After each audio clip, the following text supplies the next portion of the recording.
Like fantasy? Film. Bye! What'd you fucking say? Fantasy. Film fight! I still don't get it. Fantasy. Fight! We take the pick of the litter. We take it in turns. Someone's just gotta go first. And then? The next person. They just go round and round. That's what We call it fantasy. fight.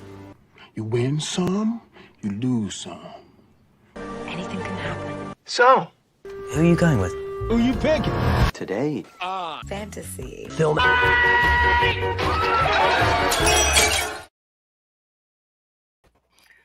Ladies and gentlemen, welcome to episode number 58 of Fantasy Film Fights, the show where we take a random film topic and we draft it fantasy style. We took last week off, but we are back. Happy St. Patty's Day to all.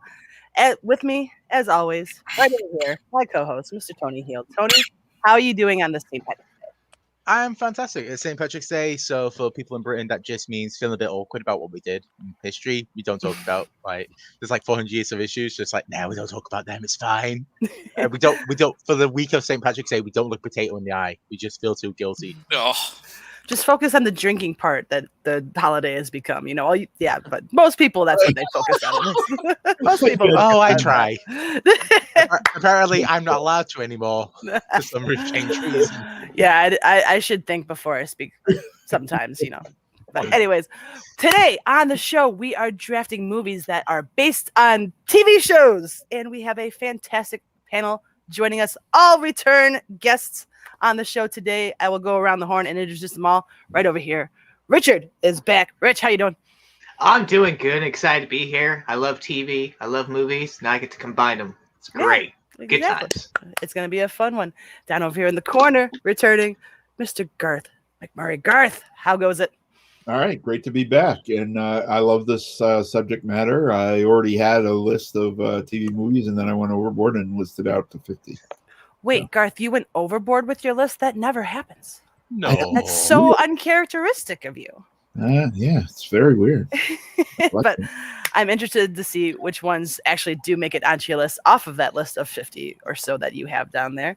So we will see. But first, I got to introduce the two below me. My favorite New Zealander, Mr. Malcolm Lay. Malcolm, how you doing?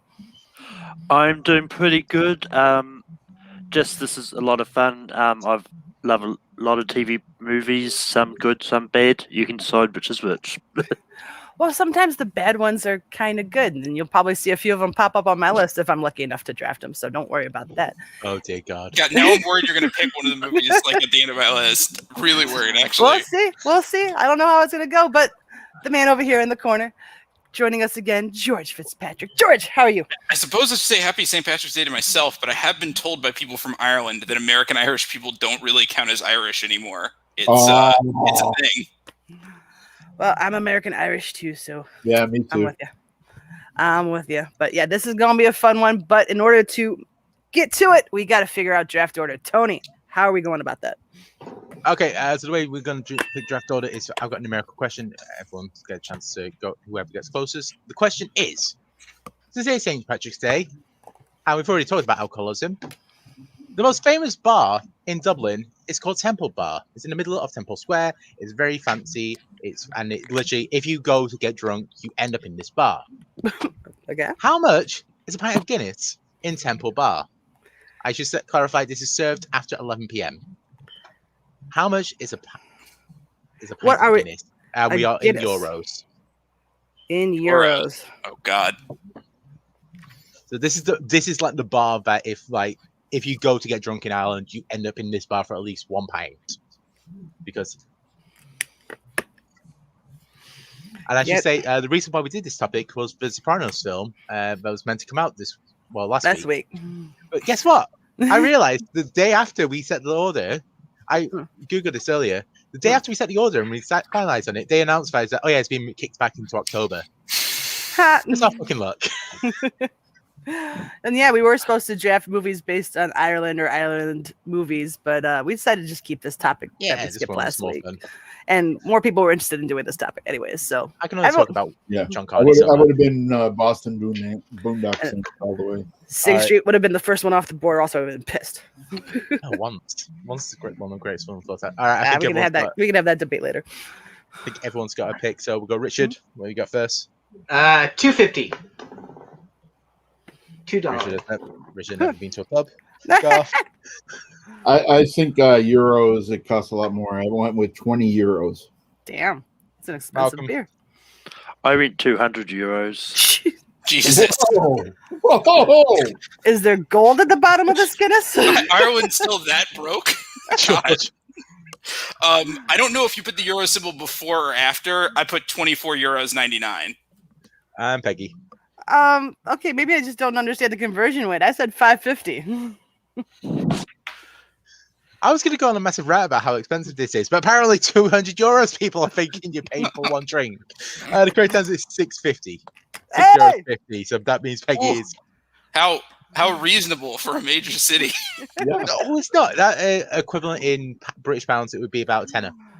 So, right. but It's but if you go into an American city, like especially a really nice or expensive part of one, it's not unusual for $8 for a beer, which is close to 650 euros. I just figure Ireland drinking cheap because they're all drunks and they're going to spend money anyway. ASG in the chat, you were closer than I was. Congratulations, buddy, but you're not on the panel this week. But we'll get you back on one of these days. Yeah. Let's just go. Boston St. Patrick's Day. It's $20. Yeah. I say let's go Cost of wing. counterclockwise.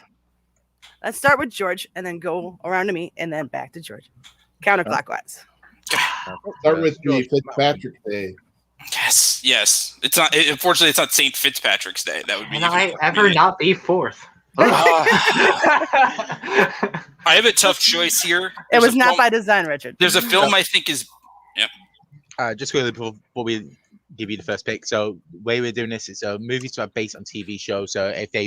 So as long as it's been a TV show first, you pick it. If you're doing a TV movie, that's fine. If you're doing a straight to DVD movie, okay. Or a theatrical one, fine. Fill your boots. I'm hoping no TV movies that were only aired like on TV, like a Very Brady Christmas. That's hopefully not on your list anywhere. But if you really, really like or you're dying to have that one on your list, or something that was only on TV, never released in theaters or DVD or anything like that. If you argue it well enough, that's fine, but you got to argue it well. Do it on the 5th round. Yeah. Yes. But that being said, George, you're officially on the clock for the first overall pick. What you got? I'm actually going off my own list. There is a film I have higher than this, but I want to take a film that means more to me that I don't think will make it back on the other side. So I'm going to take The Blues Brothers. That makes sense. Yeah, The Blues Brothers is a really incredible film, and it kind of is in the Ghostbusters category, not because they end with a similar sound, but because there's not a lot of films like it that work, including Blues Brothers 2000, which is terrible. But the jokes work, the characters work, the music is legitimately incredible from start to finish. You get some amazing performances from Aretha Franklin, Cab Calloway, John Lee Hooker. That's not even counting the people in the Blues Brothers band itself, which is some of the greatest rhythm and blues musicians ever. I know it's long. It's got all the John Landis problems of just being too long and too self-indulgent, but it's really great. And the end car chase through Chicago directly into Daily Plaza is the funniest thing I've ever seen. Just the car exploding right at the end. It's amazing. I think they might still have the record for most cars destroyed in a movie. Yeah, and it's actually it came out the same year as Empire Strikes Back, but it was more expensive because of the car stunts. Dang, did not know that one. But wait, let's get back to the director going too long. What? It's a long movie. It's a long movie to sit through. Granted, it's great from start to Coming to America is perfect. The first one. No, definitely. That's probably one of. Yeah, it might be his best film. I don't know. I still prefer this one probably just because of it makes a musical, it makes a comedy, it makes this great character piece, it makes this great religious message about giving back to the people who helped you survive, all wrapped into one. There's I think I saw on like either The Chase or Who Wants to Be a Millionaire, one of the American game shows that ABC is reviving to prevent having to come up with any new ideas, said that this is one of the Catholic Church's like chosen movies about Catholicism, and you can clearly see why. It's about his love letter to Christianity as much as it is to music, as much as it is to comedy, as much as it is to the 80s. But it's a solid pick. I'm assuming that everyone else at least had this one on their list. It's somewhere along their list. Yes. Oh yeah. Yeah. I mean, I have it. It's fine. It wasn't going to break my top 5, to be honest. I'm not a fan of the Blue Brothers as others are, but I did have it on there just for the sake of. I understand how good it is. Yeah. It was my number 3, and the cameo. Not only the musical cameos. And for me, it was also all the other. You get John Candy. Yeah. Orange Whip. Carrie Fisher. Yeah, Carrie Fisher doing I forgot about that. to kill Belushi, and then he does the doe eyes to her. It's been so long. Throws her down in the sewer. It's been so long since I watched the Blues Brothers. I need to give it a revisit. Yeah, It's been and a then while. Nazis. It's like, oh, these Nazis. The use of unnecessary force in the apprehension of the Blues Brothers has been approved. For me, the And Blues then Brothers. Steven Spielberg even cameos too. Yeah, it does. For me, the Blues Brothers is a fantastic music film. The music in it is great, and it's shot really well. Comedy, nah. You're always fickle with the comedy. Like it has to be like a certain it has to hit the target for you. I feel. Yeah, comedy has to be funny. That's the It has to target. be Paddington. Oh, come on. Belushi love the was look at kind your of like Paddington. He was fluffy and cute. How can you not say a movie is funny when the second they both turn around from the tax assessor's office, 300 guns are in their face the second? I know a few people wouldn't find that funny at all. No. But anyways, Blues Brothers, solid first overall draft pick. Well done, George. Malcolm, over to you. What you got? I've got 2 that I'm considering, but I'm going to go for one that I'm not too worried about it being stolen from me early, but I love it so much I don't want to take that risk either. I'm going for Mrs. Brown's Boys, the movie. What? I really that is our like number 2. Mrs. Brown's Boys is one of my favorite TV shows of all time, and I really rented this movie and thoroughly enjoyed it. And this is just one that I've always gone, and I'm not too sure if anyone's seen it. I never heard of the movie, or is there? What's the TV show? Yeah, show of hands. Has anyone else not heard of this one ever? I have no. You could have waited. You could have waited for the fifth I don't round. even know the TV. I wasn't drafted. I don't know the TV show. No, Malcolm, I'm saying. No, I mean, I'm the only one that would have heard it because it's a British show. And Which is why you could have waited. this thing, so it's actually kind of fitting for the day because it's Irish. So it's an Irish man dressed up as a woman who plays the grandmother of this family, and it has some funny episodes. My gran used a little bit back when she was alive, and it's the biggest show in Britain. It's legitimately like at this moment it gets every Christmas special. It does it's weirdly how popular how big this film is, and it does not make the jump over. The movie, however, is one of the biggest sacks of shit I've ever suffered through.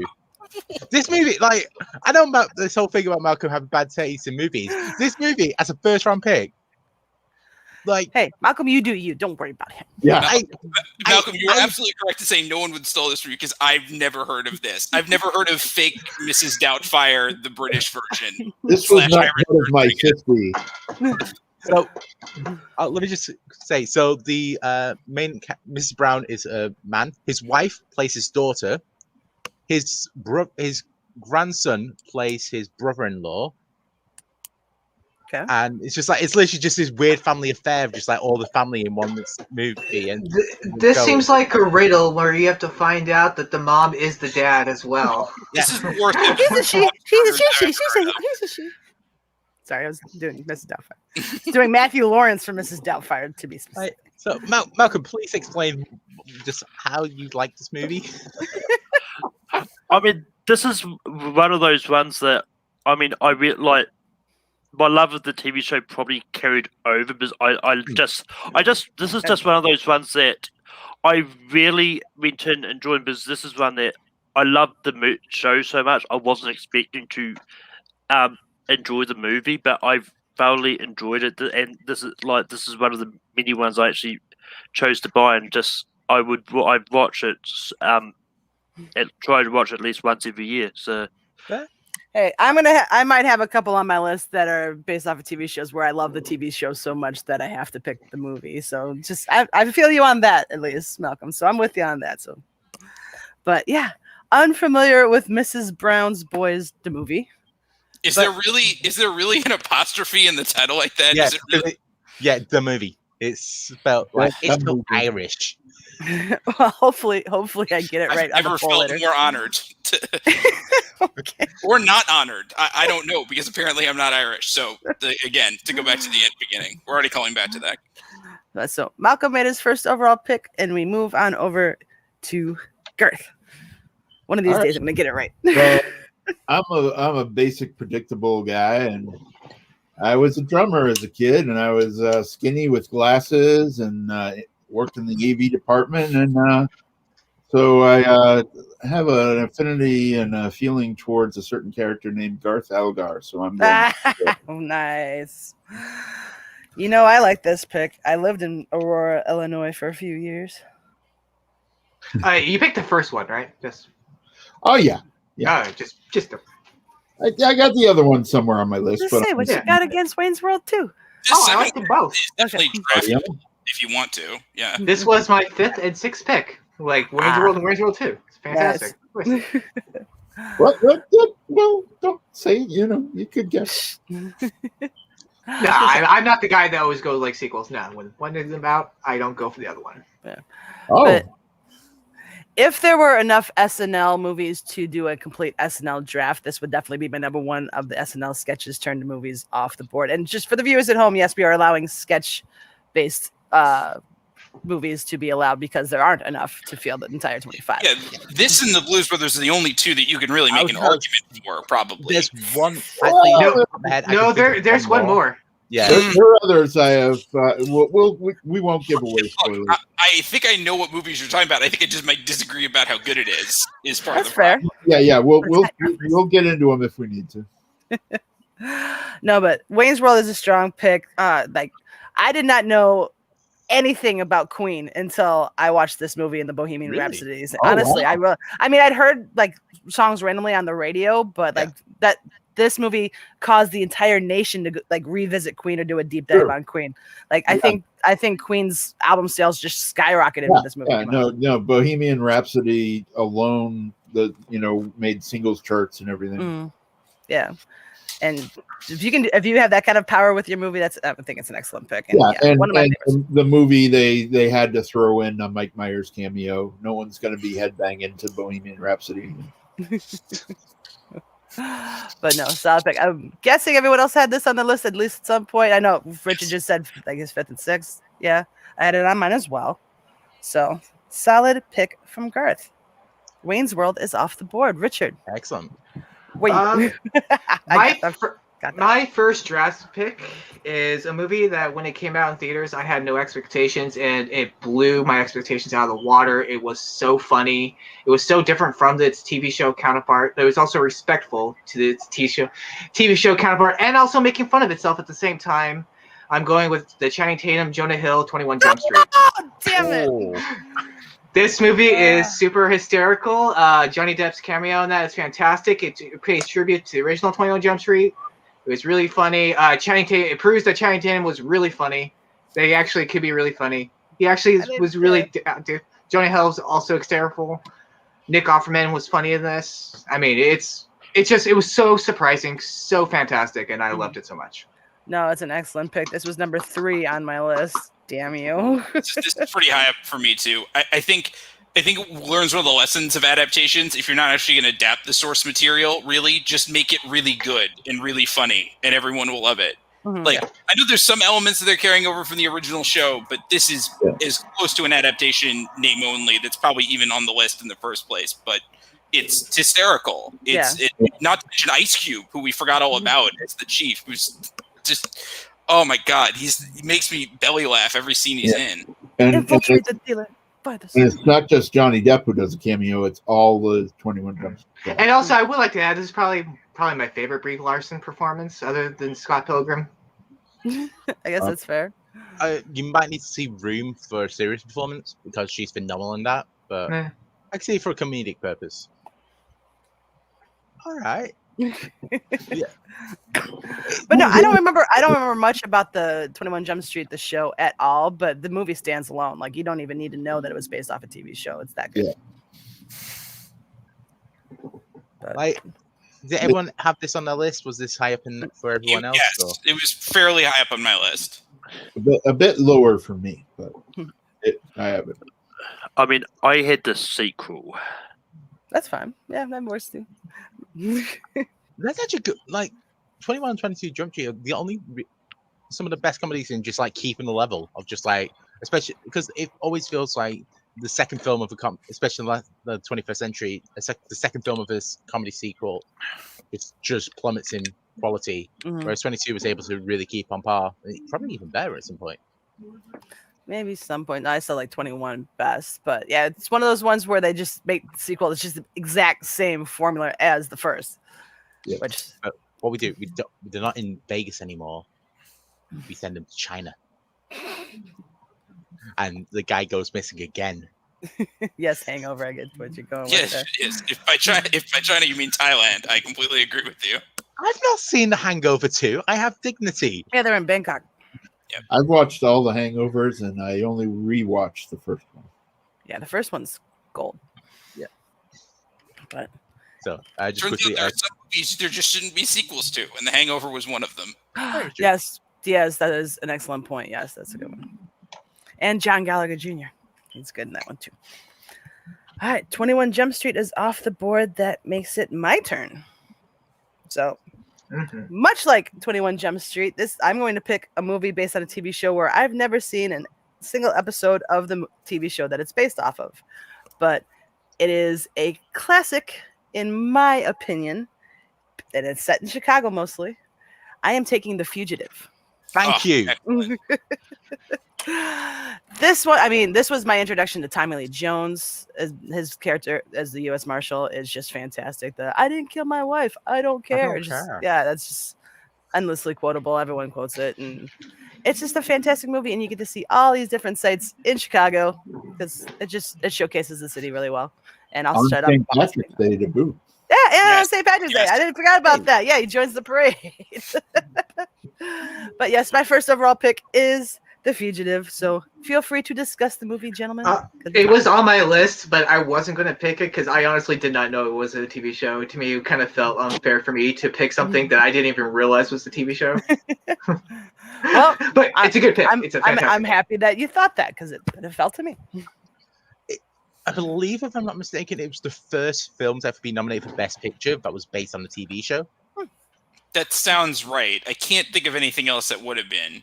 But yeah, and I think it's a pretty deserving nominee because Harrison Ford is literally the most imposing everyman in the history of the movies, but he's really good at capturing your attention on screen. Yeah. And I think he actually shows some range here. Like, it's really weird for me to buy like the guy who played Han Solo and the guy who played Indiana Jones as like a high level like surgeon in Chicago, but I believe it every second. Switch the samples. Yeah, and it's so good. Peggy used the clip from it for the intro. I did. That's the film. She cut out the film.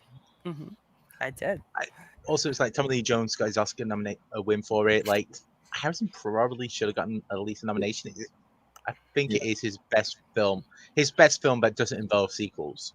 And this one had a sequel, but it wasn't that great.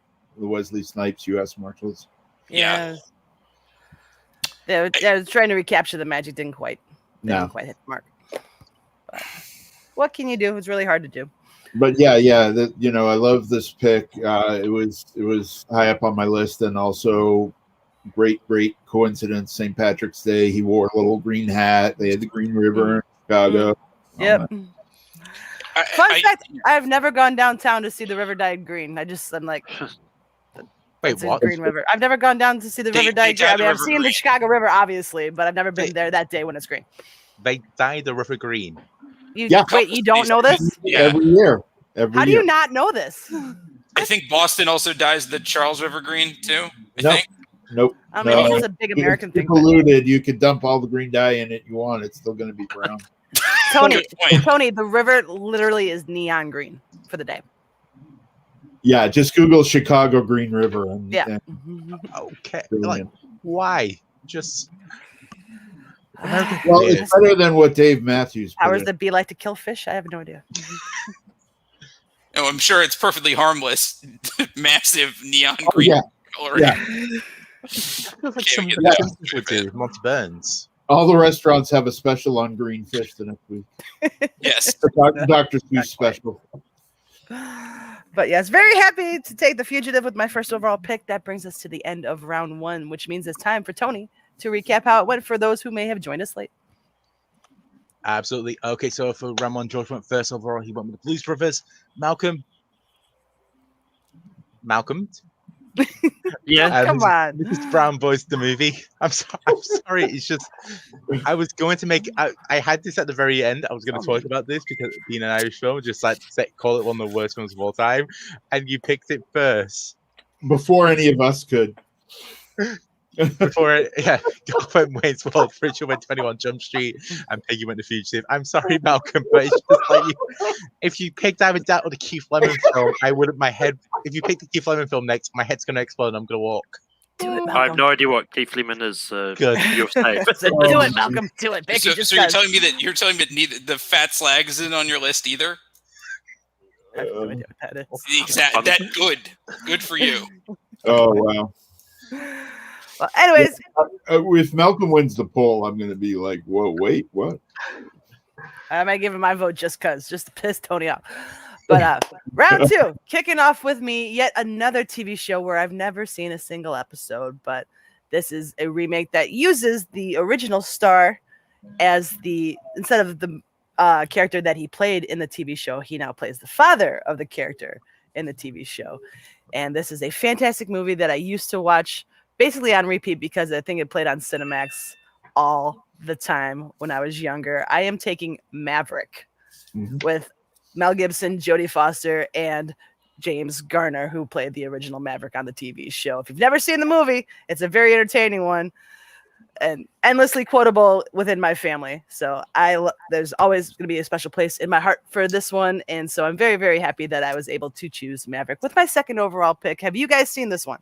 Yes. I have not. Yeah, I love it. I It's grew up absolutely on with my list. Yeah.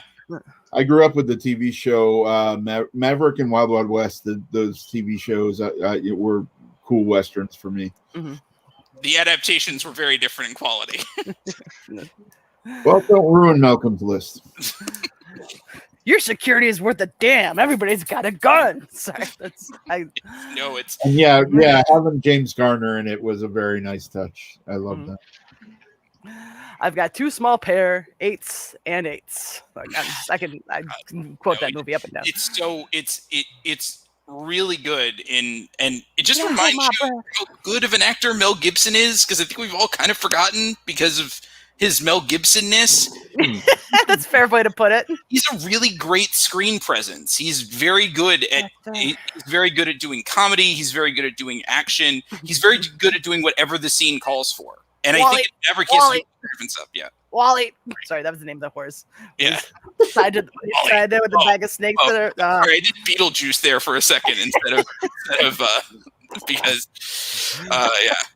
Well, of course, now Mel Gibson creating Passion of the Christ 2, Jesus Revenge. Jesus is back and he's not taking it anymore. On the third day, he rises again and kicks ass. That's up there with Romans. If you can push past the anti-Semitism and the sexism of Mel Gibson, I suppose Maverick is a fantastic movie. Oh yeah, Jodie Foster knocks it out of the park. Yeah. Annabelle. I have to put his Did I real hold my life breath? on the back burner to watch Braveheart and stuff. But yeah, if you've never seen it, I recommend you do. But that's my pick. Happy with my list thus far. Richard, back to you. All right. Much similar to my first pick. When I saw this in theaters, I had no expectations for, and once again, it blew it out of the park. Because I did enjoy the TV show. It was a really old TV show back in the day, but this movie was just fantastic, and I was not going to miss it by this much. I'm going with Steve Carell and Get Smart. Ooh, good. Oh, okay. Yeah. Get Smart's just a great comedy. I mean, his chemistry with Anne Hathaway was fantastic. The Rock is really funny in this. I mean, it's such a huge cast. Like Terry Crews is in it. A lot of things going on in this movie. I would It's a do lot the of thing fun. I could, but I can't. I can't do that either. And it was a lot of fun. And I wanted to make sure I get, because it's a very funny movie. I didn't want it to get snagged. No, it's fair. I mean, I didn't have it on my list, but it could have, my list is not very long. I think I've got 7, 8 on my list because I was slacking today, so I didn't get to make a very long one. But I guarantee it would have been on there had I deep dove. By list by this much.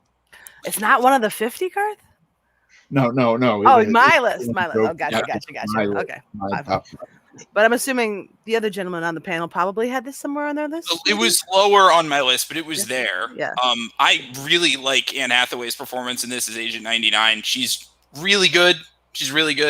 And The Rock playing a villain is actually honestly better than The Rock playing a hero because as anyone who watched the WWE in 2003, it's really when The Rock turns on the crowd that he can play with the emotions of a crowd. And the fact that he's The Rock, the fact that he's the ultimate charismatic good guy, when he kind of turns, you don't quite see it coming, and it's way more compelling a turn than that you should have in a pretty stupid comedy like this, honestly, but a funny one. No, agreed. It very much is one of those films where it's just it has no reason to be as good as it is, but yeah, it's just it's probably one of Steve Carell's finest works. Mm-hmm. And I actually buy the romance between him and Anne Hathaway, which normally in the rom-com you would be like, no way. Yeah, it also had the best stage kiss of all time, Steve Carell and The Rock. I mean, who can not forget that? Me, because I don't remember that part, but it's been a long time since I watched it. So, unless you're fucking with me, which I don't know. No, I'm not. Oh, it probably won I an don't MTV remember award that. or something. I bet. It happened at the end, where when they're on the train. Maybe I was in the bathroom or something. I have no idea. Just no recollection whatsoever. But solid choice nonetheless. So Get Smart is off the board. Garth, where are you going with your second round pick? All right.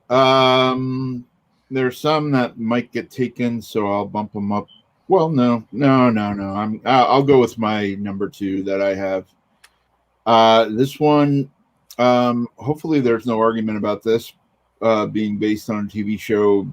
It's Monty Python and the Holy Grail. I didn't even think about this. It was on my list. Monty Python Flying Circus. It's it's so you could argue against it, but I don't. If you let me have it, I'm gonna take it. I have no issue, but then again, I'm not a big Monty Python person, Tony. So my argument would be that it's not the characters from the show or anything like that. It's just the comedy troupe that did it. So it's would you say, what would be a good example? Would you say a Broken Lizard film is in a franchise because it's the same people, Rob? No, that's like the Hot Fuzz trilogy. What's it called? The terror, whatever. Yeah. All right. I have a thing on Wikipedia saying list of movies based on TV shows, and it is on here. It is Wikipedia though. It's Wikipedia. No, yeah, it shows up on a lot of lists. So Yeah. based on Just brace yourself for someone bitching on the poll. Just saying it's coming. I mean, the reason I do have 50, so I have it on my list, but I wasn't going to pick it for that reason. Just because I mean, you can argue for it, you can't, and Yeah. And I'm sure if I scoured, I'd find them playing King Arthur somewhere in the skits. Well, yeah, maybe. Yeah. All right, we'll count it, but We'll let it go. yeah. But Someone was doing a silly walk. It counts. it's the second best Python film. Yeah. I have an unabashed love of Life of Brian because of how much it pisses off Catholics. Well, that's on my list. Well, lower. Yep, sorry. No It's worries. top 5, so don't worry. Anybody want to chime in on Monty Python and the Holy Grail? It's really funny. Go ahead, I mean, yeah, I mean, I echo Tony's sentiments. I think Life of Brian is better. For me, I hear it like I love it, but it's like you either love it or you freaking hate it from people. Well, for me, the Holy Grail in school, everyone had it memorized, all the quotes, everything. So we lived it. Here are the 15. Yeah. 10 commandments. They call me Tim. You know, so on and so forth. What is your favorite color? Green, blue. Ah! And Monty Python also appears in the opening for Fantasy Film Fights. Yep. Oh yeah, it does. Like Monty Python is one of those, probably one of the most quotable films of all time. Mm-hmm. Yeah, there was a bunch of kids in my high school who used to sit there and just quote endlessly at each other with all the Monty Python quotes.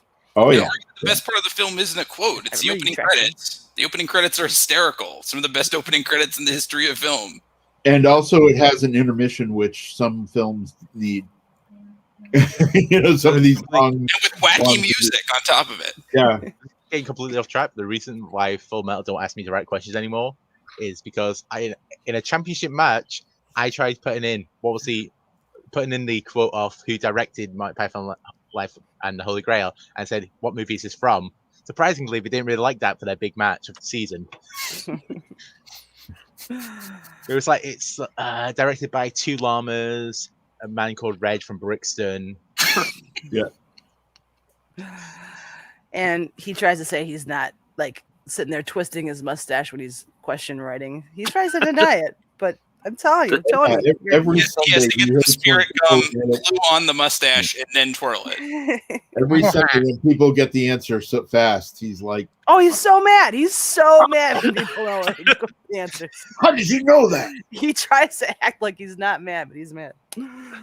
But anyways, Monty Python and the Holy Grail. Go on to Garth's squad. What? Sorry, go ahead. Defend I was yourself. just going to say, interesting point here. I would agree personally. I would say Meaning of Life is the most, if you're, apart from And Now for Something Completely Different, which was literally a case of here's sketches from the show put into a movie, And Now for Something Completely Different is the most Flying Circus-esque, but we're going to count it because why not?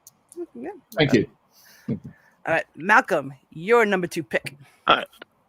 For my first pick is one I'm actually surprised hasn't come off yet. And it was the one I was going to pick first, but thought, no, I'll get one of my personal favorites out, then I'll go for this one. It's Mission Impossible Fallout.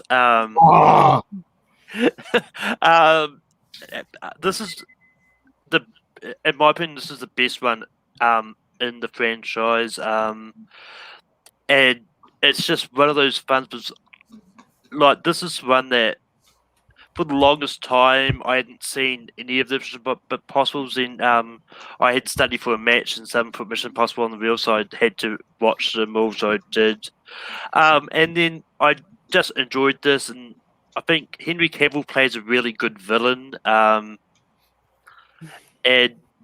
yeah, they're just a lot of fun. Plus, it was filmed in New Zealand. Hey, there you go. A little bit off topic, but that you mentioned Henry Cavill. I was watching PJ Campbell's. They were doing a watch along, and someone mentioned The Count of Monte Cristo. And until that moment, I did not realize that Henry Cavill played the son in that movie, and I was just it blew my freaking mind. Sorry, I just had to mention that because I'm not a big Mission Impossible person, so I'm going to leave this all on to you guys to discuss. I like the movie fine. I understand why people it's their favorite. It's not my favorite. Henry Cavill being the bad guy was very predictable. It wasn't like surprising at all. And I mean, I personally like the first one better. And this was my number 4, and that was the one I was considering bumping up because I was like, I didn't think people would go for Holy Grail because it's controversial if it's based on a TV show or not. So I was going to go Fallout, but I missed the boat. Malcolm got. Happens sometimes. Yep. I am kind of shocked this didn't go in the first round. It feels very much like the automatic go-to, just like, hey, that show, it was fine, but it's like, holy crap, the movies are incredible. Yep, except number 2. Is that the one that John Woo directed? Yeah. It's not That's great. the only bad one. It does have the one good Limp Bizkit song that they've ever produced on the soundtrack. Give me something to break. Is that the one? Take a look around. Yeah. Limp Bizkit had a good song. Yes, it's on that set. And, like, it's a sellout song for Mission Impossible 2. And I like My Way or the Highway. That's a great song. Look, I'm not saying that Limp Bizkit does not have some replay value. I'm just saying that if we're judging them on what is the most like a song that is also very good, it wouldn't expect the Mission Impossible 2 tie-in that was the secondary theme song behind the Metallica sellout that was the first theme song. Yeah, their music video is better than the movie, though. That's actually a really good take. I like that. I stand by that. I'm gonna second that. One of the first albums I ever bought with my own money, Limp Bizkit's Chocolate Starfish and the hot dog flavored water. Yeah. Bro, when that came out, I had to explain the title to my sister. I actually like the cover of George Michael's Faith by Limp Bizkit. Call me crazy, but I do. They'd take the song in a different direction. I was gonna say, way to bring the entire panel to a crazy halt. Yes. Don't powered off for a second. People normally do it when I voice my opinions. That's the general reaction. That's all. I didn't hear that. You're breaking up. It's all right. All right, let's just keep rolling along. Might as well. So Malcolm takes Mission Impossible Fallout. Then we go over to George to close out round 2. I'm legitimately stunned this is still here. I thought this was going to go in round 1. I'm just going to go with the best Star Trek movie, and that's Star Trek II: The Wrath of Khan. It's a really, really great film, and it's a really great film because it's one of the tensest experiences I've ever had watching a Star Trek movie. Like, because of how good Ricardo Montalban is as Khan, and how much damage he's doing to the crew and damage he's doing to Kirk mentally that you can see throughout the entire film. For anyone who tells me that William Shatner can't act, go watch The Wrath of Khan. Go see like all the pain he's carrying from scene to scene throughout that entire film. Like, and I know it's fun that he screams the name Khan at the top of his lungs and it's kind of cheesy and ridiculous, but it works because of how much we've seen him go through the entire time.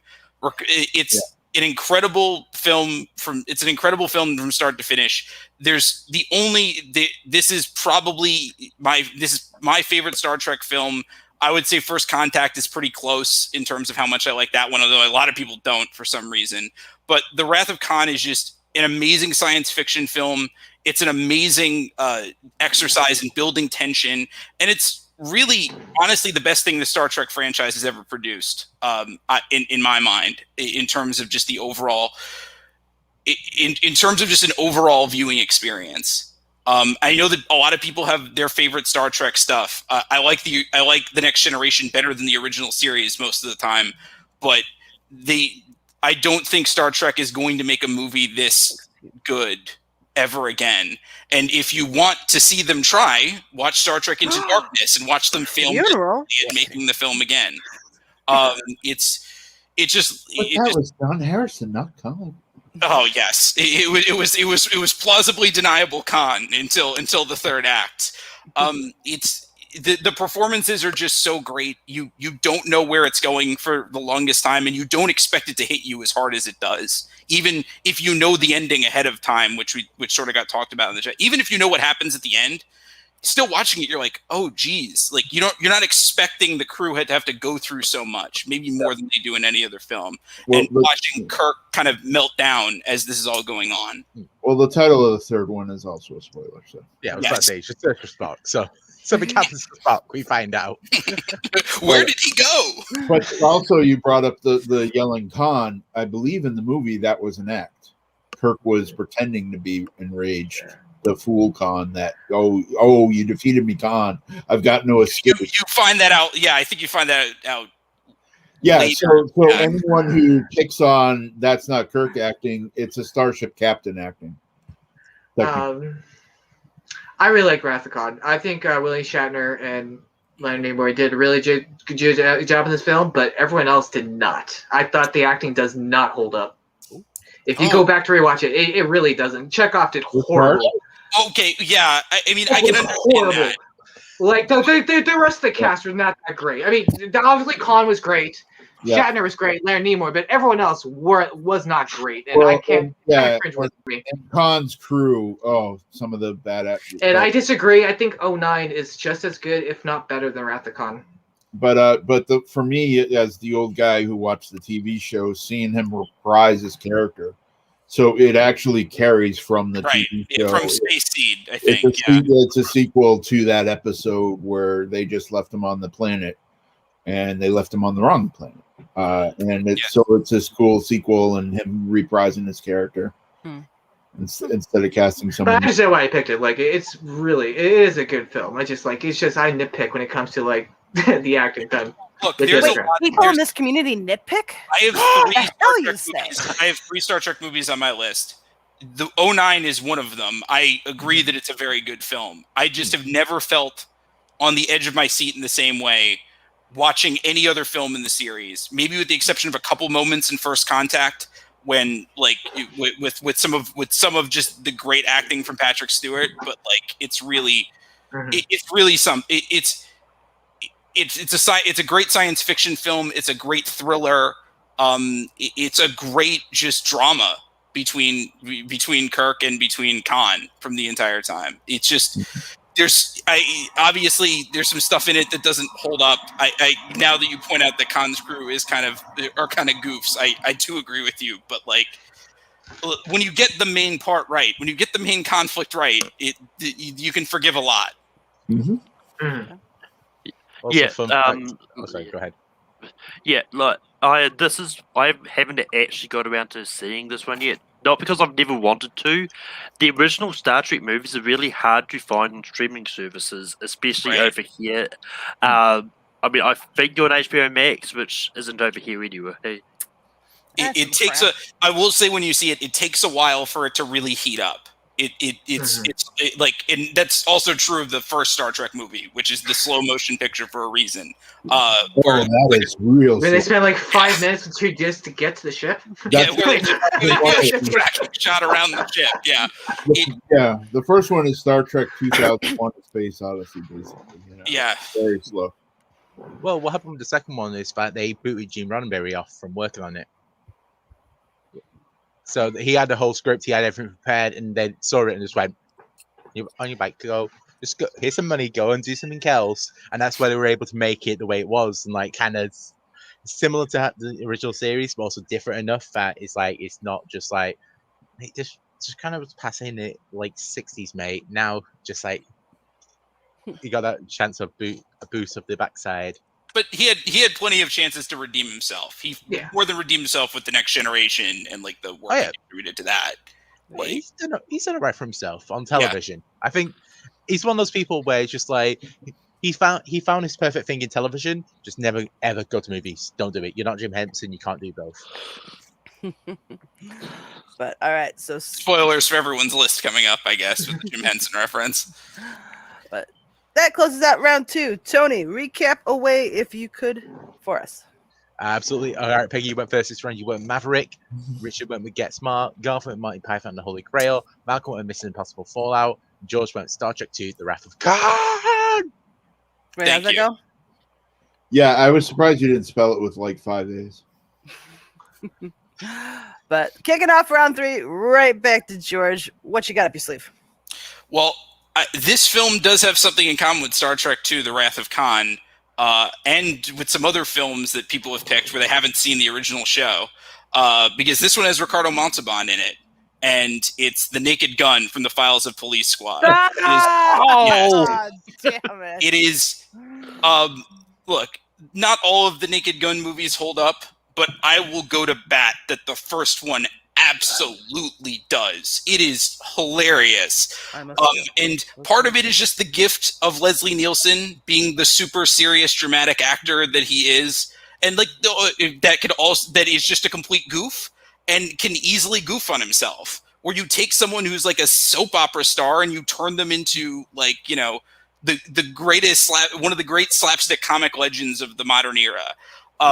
they do that with a lot of parts in this film where they're very serious for a moment, but it's almost like a joke breaks into the script. Like it almost comes in from another universe. I think that's why this film works, because there is no straight person in the film, but everyone is sort of this, everyone can be goofy and everyone can be like the straight person in the film. Like everyone is bouncing jokes off each other. The scene in the baseball stadium is almost just 20 minutes. Enrico Palazzo. Yes, and it's Enrico Palazzo, and the best worst acting performance I've ever seen. Reggie Jackson. I must kill. I must kill the Queen. As someone being mind controlled to kill Queen Elizabeth II. Him being an umpire is funny. It's just so many of these jokes just work, and it's really hard to explain what makes this really good. That other spoof movies try the same thing, and yes, the national anthem scene. I love the montage to "I Love L.A." where he's umpiring the baseball game. Every time I hear that song, that's over the top. Where he gets like a vacuum cleaner to get the plate after going from just like the brush. It's so good. And I think part of the reason it's so good and it has a through line that other spoof movies don't is actually because of Ricardo Montalban, because he plays a villain that even though he's not the most serious villain in the world, you still know he's a jerk and you still want him to lose at the end of it. So it still has this kind of plot that goes through the film that works. So even if not every joke is keeping you invested, the characters are funny and they're likable enough that the film can keep you invested. And it happens to just be kind of really funny from beginning to end, regardless. I'm sure the original show probably isn't quite this funny. The other two movies have a lot more in them that's either not as funny or problematic than this one does, but this one absolutely holds up and is still one of the best comedies ever made, and one of the best slapstick comedies and spoof comedies ever made. The show's fine. It's like very much it's one of those cases where like they wrote a lot more jokes than they needed to for the show, and just like, yeah, just take the movies, mates. The best part of the TV show was every end credits they'd freeze, but one person wouldn't. Yeah. I have not seen the Naked Gun movies. Really? Yeah, it's one of the few oldies I have not seen, unfortunately. It hurts my heart that you call it oldies. It says the person who has not seen Galaxy Quest yet. You can go now. This is one I didn't think of. I completely forgot this is based on a TV show. Right? Yeah.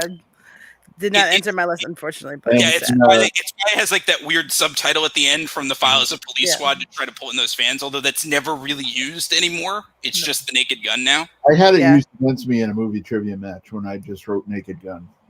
Did someone challenge it, or did the host? Someone challenged. After the show, let me know who that someone was. But for me, after hearing George spout his love for this, I have a shocking, stunning revelation. This isn't in my top 52. Wow. Damn. All right then. But I like the pick. I've just got to quickly ask, what's better, Airplane or Naked Gun? The first Airplane. Or... I like Airplane a bit better, but it's close. Yeah, it's really close. The Kareem Abdul-Jabbar scene in Airplane is just it just makes me laugh every time. Like, you tell your dad to drag Lanier's old ass down the court for 48 minutes. Leave it to Beaver's mom saying what she says. Just hang loose, blood. She's gonna catch you on the rebound with the mid side. I didn't want to do it because I didn't want to. Cut me some slack, Jack. All right. It's no worse. I'm not sure it's any worse if you did it than the Leave It to Beaver lady doing it. I don't know. I'm just movie quoting here, guys. Don't cancel me because I'm quoting a movie. Ooh, Joseph. Joseph is on your side. And I do love Airplane. I'm now thinking of it. I kind of do like Naked Gun a tiny bit more. There's just a few more jokes in there that just absolute killer. I think Naked Gun, Airplane though is still one of the best comedies of all time. Yeah. And Airplane for me, I love even more because you watch the original movie and you realize it's the same exact. Yes, it's a spoof of an actual serious movie, but it's basically the same. And it's legit the exact same movie. They took the script of it's the same script and everything. Yeah. I mean, that's more or less what Dr. Strangelove did to. I want to say Red Alert is the movie that it's based on, but it's based on an actual like nuclear it's based on like a serious drama about it, and they just added in a bunch of weird jokes and Peter Sellers doing whatever the hell he wanted because he was Peter Sellers, and all of a sudden you have a comedy. It's an entirely different type of movie altogether. Ever so slightly. Oh, come on! You missed I know. the kill. I'm disappointed in all of you right now. Speaking But, of disappointed, We can't sell every joke on this show. I was really hoping you guys would pick up on that and say it's an entirely different type of movie. But no, you failed me. That's all right. Malcolm, your third overall pick. What you got? For my third overall pick, I deem myself Mission Impossible. I'm probably going to lose everyone again. But some people might see this as a pandering pick. I'm going for Wild Wild West. Wild West. This is one of those ones in which I've never seen an episode of TV show, but this is just a movie that is one of my guilty pleasures, and this is just one I always enjoy every time I watch it. But this is just one of those ones that I don't think I'll get a lot of votes, but I know Christina loves this, so I might get a vote. So you're just targeting trying to get Christina's vote right now? I feel Like, I got one. I'm gonna You get know what? one. I'm going to do something I never thought I would. I agree with Malcolm. I don't understand why this movie gets so much hate. I really loved this movie as a kid, and I still do. Oh God. I wouldn't. I'm not. It's not my top 5, not by much, but I do like this movie. It's in my top 52, but I won't say where. But I love that. Wait, hold on. You have Wild Wild West above The Naked Gun? Yep. That I might take issue with. Yep. Does the Naked Gun have Wild Wild West? Because I grew up with the Wow. show. I'm a huge James Bond fan, and the TV show growing up was James Bond in the Wild West. I'm a huge Kevin Kline fan. I ain't putting Wild Wild West on my list. His partner was his Q, making all the gadgets, and so it was James Bond in the West. So I really loved it, and so the movie is goofy, but I love the revelation later that the giant mechanical spider was from the unused Kevin Smith Superman script. Yeah. Yes. They just recycled it. Yes, it is. It is the John Peters demand for every film, and he finally got his wish. Yeah. Thank you, whoever directed Wild Wild West. I think it was Barry. Where's my giant spider? Yeah. It's one of those films where it's just like it is terrible. It is kind of terrible, but Kenneth Branagh is hilariously bad. Oh my God! in it. Yes, yeah, But he is. It's just like, mate, you're just fake What do Shakespearean actor. we have here? Like he says every line like that. And Kevin Kline in his disguises is I love that. But like Kevin Kline and Will Smith have some seriously good chemistry together, but And I it feels adore kind of both of them. wasted. I adore Will Smith. I adore Kevin Kline. This movie just did not hit the mark for me. Also, just quickly, it was Wild Wild West directed was by Barry Sonnenfeld. Yes. Yep. Yeah, Men in Black. Just completely disregarding him for a second. I have written a prediction of something that's not going to get picked, but I'm going to shout at you all out if it doesn't get picked. Okay. Well, good to know. All right. So Malcolm took Wild Wild West. Over to Garth. What you got? All right. So next on my list, I could probably say for last because I don't think anyone else has it anywhere up on, in their top 10 even. But I still want to grab it just in case. It is not based on an SNL sketch. It's based on an SCTV sketch. Strange Brew. And it is starring Rick Moranis and Dave Thomas. And also, it is based on Hamlet. True story. The whole plot is based around Hamlet, and it's the wonder. They are Rosencrantz and Guildenstern in Hamlet, and Max von Sydow was brilliant as the villain in it. I just love him so much. And for me, this was one of those eminently quotable movies for me, and everything about it I love. Even their homemade movie, The Mutants of 2051, where they do their bad sci-fi effects and act. It's just one of my favorite movies of all time, and so it definitely had to be on my list. So that's why I'm picking it. Tony, was it the match with me and Anthony against you and Jacoby where my last question on the wheel was Strange Brew, and it was how many times he had seen Return of the Jedi in the theater? Believe so. Yeah, and Something like that, 17, right? I know that now. I know it now. Didn't know it then. Yeah, I think Brian Michaels was the one that put Strange Brew in the Full Metal Round 3 that time. I was going to say he's the only other person I've ever heard singing the praise for this film is Brian Michaels. So you're in good company. He is my albatross from the families. I swear to God. Whenever you do a like Shakespeare adaptations, fantasy film fights, they would be my number one. But yes, I will forever have I hate that movie just because of that match between me and Anthony and Tony and Jacoby. Oh, forever. Sorry, it was actually you versus Rue. Was it Rue? Was it Amaru? Okay, I knew it was something, but yeah. Oh, that's right, because Rue knew it. Yeah. Oh no, Anthony lost your match against us. It was your match versus Strange Brew. Like that. Yeah, I went there. Let's change Brew for 2 seconds. It's weirdly popular how this movie is, but he's never talked about it. It's like if you look at Rotten Tomatoes, it's on 75%. It gets a lot of it gets a ton of praise, but no one ever talks about it anymore. It's one of those films that just fell through the cracks of just like, oh, it's actually surprisingly really good. People should go back and watch it, but no one ever does. No, and that's why I could have saved it for last, but I figured I'd grab it just in case, because I love it so much. And I'm excited for Rick Moranis to return to acting. Please, people, stop punching him in the face. Stop punching him in the face. Goldbergs, he voiced Dark Hellman in the Goldbergs. That was so close. And then he did an ad with Ryan Reynolds. Yeah. I want My Blue Heaven too. Oh, I know. And I razz people who love Goodfellas.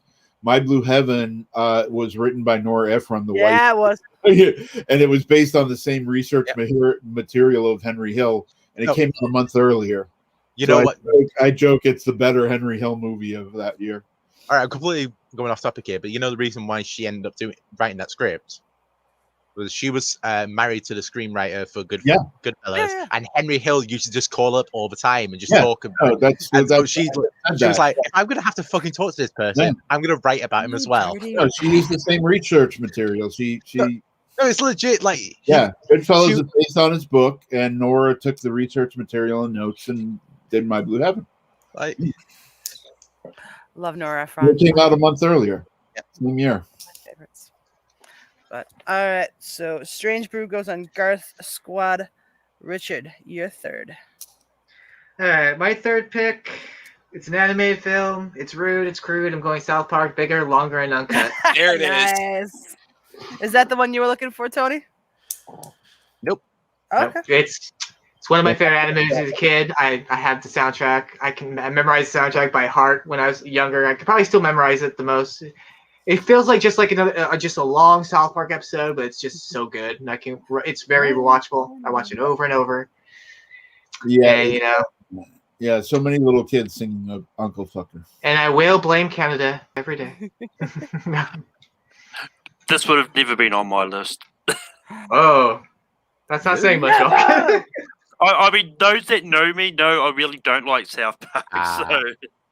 So South Park is now reached the Simpsons zone of where there's just so much amount of it that it's sometimes difficult to remember all the good that was there. I know.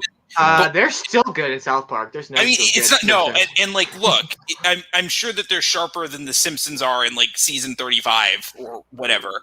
But like when they really have time to focus on something and put their energy into it, it's like Trey Parker and Matt Stone are hysterical, and this movie is really great. Yeah, I'm not surprised that Jake's first pick because I believe he used it as a movie in Uncle. But this we have a song dedicated to Brian O'Tano, right? With Brian Boitano do. That's how great it's feeling.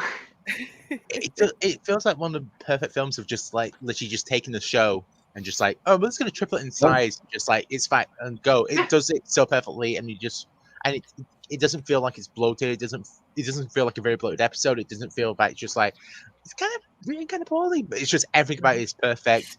And I'm so upset that he didn't win an Academy Award. And like the TV show, they stay in the current news, so that's why Saddam Hussein is in it, and that dates it, but it still works. Yeah, it's a good one. It's a good pick. Keep talking so I can figure out what I'm picking next. Blah blah blah. No, I know. No, I know where I'm going. Song did get nominated though. Blame Calendar is a great song, but I just want to hear Uncle Fucker on a stage. Yeah, exactly. Uncle Fucker for the. Touch your face, Uncle Fucker. You're a bony body bastard, Uncle Fucker. Yeah. You're an Uncle Fucker. Yes, it's true. Nobody's. Yeah. Yeah, I mean, I don't think the Academy would have nominated Uncle Fucker for the same reason as why I'm pretty sure they didn't nominate Ruhan Flu for this year's Oscars. Well, it's hard out here for a pimp one. Yeah, I mean, yeah, and that's a great song. And as Uncle Fucker, I know in my area, kids were getting in trouble for singing it in school. Yeah, makes sense. It was like detentions galore. All right, over to me to close out round 3. I'm a poet and I don't even know it. All right, I'm gonna go with yet another. Okay, I've seen some episodes of this, but this was a little bit before my time, so I think I caught a few on like Nick at Night back in the day.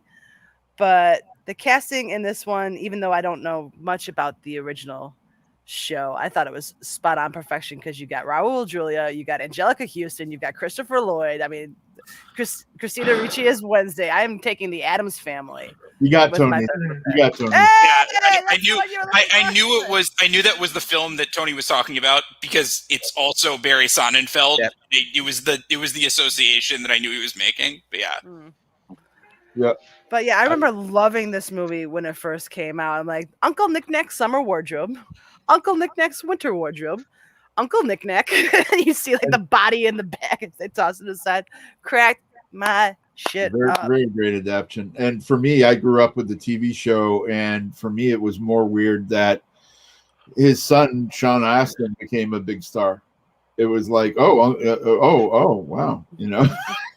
It's like this kid and Rudy in the Lord of the Rings movies. Yes. Don't forget his debut in Goonies. Right. Yep. I think this movie sort of proves the lesson of if you don't get anything else right, at least if you get the cast right, you're somewhere. Like the plot of this movie is kind of a mess, but they cast it so well that you can't even picture anyone else in the roles. Yeah. Like, who else other than Christina Ricci could play Wednesday Addams? Yeah. Who else other than Angelica Houston could play Morticia? It's just so obvious. Like it just seems so obvious, but that's a sign as to how right that they got it. And Uncle Fester in the show is more short and rotund, but Christopher Lloyd pulls it off. And I love Adam Family. Christina Ricci confuses the hell out of me. She just doesn't age. Yeah. She doesn't really. And as far as the new animated one, Oscar Isaac and Charlize Theron did the voices, and I want to see them in a live. Don't get me started on the fact that we got Oscar Isaac in that role and he's animated. Why? Yeah. And Oscar, you see Oscar Isaac in the bad Snyder movie, Sucker Punch, and he's got the thin mustache. The bad Snyder movie. That's a stretch. There's only one. Well, no, but I'm just saying in that movie he looks like Gomez and like. Don't insult the Snyder Bros. They're already too agitated at the moment. Yeah, come on, it's not my channel. I don't know. It's not like there's something coming out today that they're going to want to watch. Yeah, it's not like they're already. Oh, come on. They can just spend 4.5 hours watching that and leaving us the hell alone. Yeah. And you know what? ASG, this is fair. I mean, I like the sequel as well. I mean, it's one of the few sequels where the sequel actually holds up, kind of holds a candle to the first. So yes. I'm not hating that. I would have picked Family Values instead. I think. Is that the one where they go to summer camp, or is that the first one? Yeah. Summer camp is Values, yeah. Yeah. Right. But it's one of those things I don't like. Even the 2019 film of Addams Family, the animated one is actually really good as well. There's not been a bad adaptation of the Addams Family in cinema. I'm so mad they made Oscar Isaac animated. I can't bring myself to watch it. I know. It does help that the source material. I had the pictures of them as Morticia and Gomez. Right. They would be perfect in live action one. No, they would be, especially Oscar Isaac as Gomez. That's fantastic. Maybe they can still cast Oscar Isaac in the live action Tim Burton one that he's doing. Yeah, I mean, they can still cast Christina Ricci as Wednesday all over it. Oh my god. Oh yeah, it's Well, I oh no, thought- it's that Netflix show about Wednesday Addams because you know when everyone watched the Addams Family from the 90s, like, you know what? I want a series all about Wednesday. Hey, Well, She It was my stars favorite. Christina Ricci. of her playing the cello. Dorina Arolano posted a photo of her playing the cello when she was a kid, and it looked the exact same. I love We- Christina Ricci because she's got a widow's peak. So do I. Wednesday's my favorite day of the week. Okay. Good choice. I love that for a long time. Tony got what I was hinting. I got It's it. my fantasy football is on. That's kind of Aw. cute. But regardless of Malcolm being cute, we've reached the end of round 3, which means Tony, recap time. Absolutely. All right, Josh went first this round. He went with a naked gun. Malcolm went Wild Wild West. Garth went Strange Fruit. Richard went South Park, Bigger, Longer, and Uncut. And Peggy, you went with the Addams Family. Yep, and this is I can't where click my fingers. my list takes a bit of a turn because I don't know how familiar you gentlemen are going to be with this next pick, but this one is based off of a TV show that I happen to adore, and unfortunately, it got canceled after season 3. No, don't do it. Do not. But do there not are take it. so many fans who God. refer to themselves as marshmallows that they Whoa. got a TV show or they got a movie made and a little miniseries TV show to boot after the fact. I am taking the Veronica Mars movie. All right. I adore this TV show. I adore the movie. Kristen Bell with Jason. Oh, I can't. Who plays Logan? What's his Dory. name? Thank you. Dory. Apologies. I'm a marshmallow. Yes, I'm I have furious. card carrying. I did not Card actually- carrying. I've got all 3 seasons on DVD. I've got the movie on DVD. We're not gonna get into what happened to Logan's character in the miniseries that they What he shot. deserves. No, I'm All just right. kidding. Oh, we'll talk about this after the show. But no, if you guys have never seen Veronica Mars, it's basically modern day Nancy Drew. Tessa Thompson's character sucks. Like, she's so awful in it, but I guess she plays the role well in it. But if you've never seen it, I recommend you. It's a really great show, and it's basically a take on Nancy Drew, but more wise ass. And 30 seconds to go I also already. love the little jokes where she's Veronica Mars. She drives to Saturn and lives in Neptune. Yes. The dog's name is Backup, which is a great name for a dog. There's just sometimes when like a writer, director, and like an actor are perfectly in sync, and Rob Thomas and Kristen Bell are just the perfect pairing. You can actually sort of see the elements of this if you go back and watch Drive Me Crazy and you go look at Melissa Joan Hart's character. There's a lot of what would become Veronica Mars later by focusing it. Yeah, but by focusing it on a plot, it's just. The first season is one of the best seasons of television ever released, and the movie gets the spirit of the show right for the most part. Yeah. It doesn't feel like a retread. It No. does feel like where the characters could reasonably be 10 years later, and some of them have changed. They've changed High around. School Reunion is in full effect in the movie. Yep. And yeah, it's fantastic. I've never seen a TV show. I know it wasn't my type of TV show at the time when it came out. I always wanted to go see it now. I just haven't got around to it. That's cool. So I haven't seen the movie. I think it works better if you like the TV show and have seen the TV show, but it's a standalone. It works too. Yeah, it functions well enough as a mystery thing, but you won't get like the joy of like her punching Madison Sinclair in the face if you haven't seen the show and what she put her through. She gave her a trip to the dentist, is what she did. Yep. And the dad, I always blank on the actor's name from Just Shoot Me, but he's wonderful. One of the best TV dads, Enrico Colantoni. Oh is yes, the one of the best. That's that. Yeah, TV that last name. ever. Oh, Also great in Galaxy Quest, which has been brought up multiple times. Yep. This kind of thing. that's Find one of me. the aliens. Yep. And you got like Ryan Hansen as Dick Cassavetes. He's just perfect in the role of Dick. Have you Yeah. ever seen that one? Yes. But yeah, like this it's- Yeah, I was glad Ryan Hansen came back. He They're was- both great. I stand by both of them. I like Yeah. I like that comment. It was very smooth. I'm saying I like that joke. I'm saying it again. the- I oh know it's yeah, working. you're doing Rob Thomas jokes. Yay! Yeah, Wrong yeah. Rob Thomas. Wrong Rob Thomas. This is Matchbox making me. 20's This is making me a little Matchbox unwell. 20's lead singer was not the creator of Veronica Mars.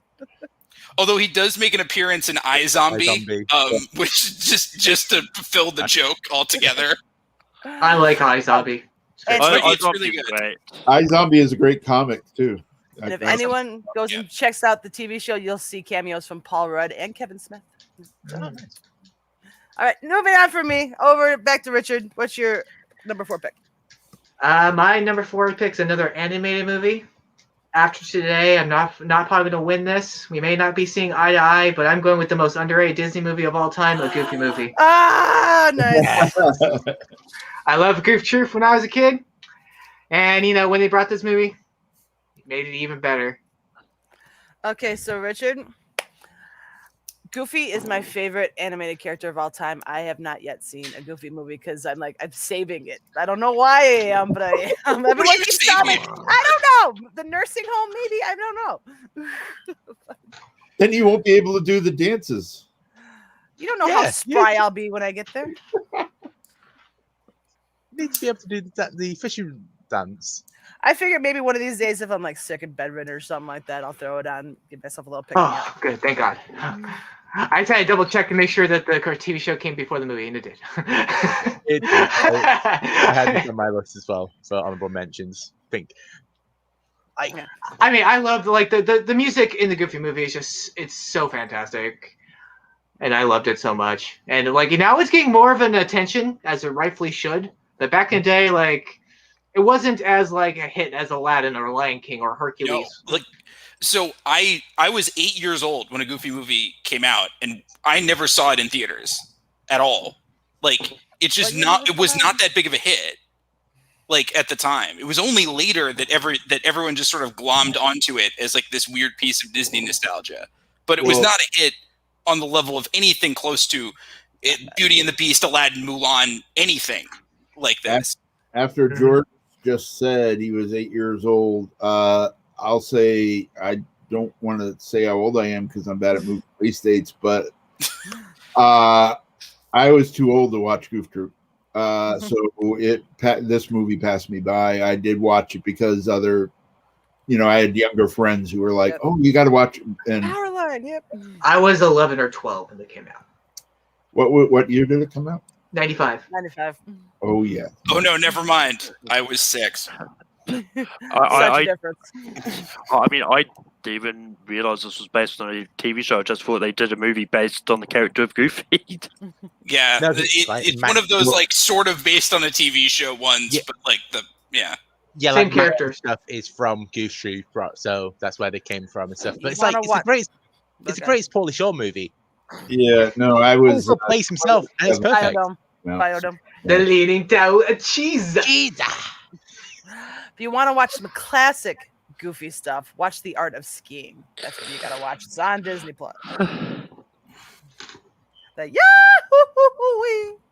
Yeah, I can't say slaps. I'm too old. Please don't cut that out, Tony. I saw your eyes light up. Please don't do that. I've already got it. I've already got it. It's gonna be a clip.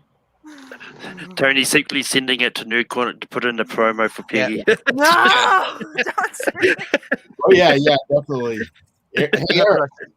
This is the quality opposition research you can get when you pay Tony. Yes, it is. Yes. Hi, future opponents who are watching this and trying to figure out what movies I love. Hi.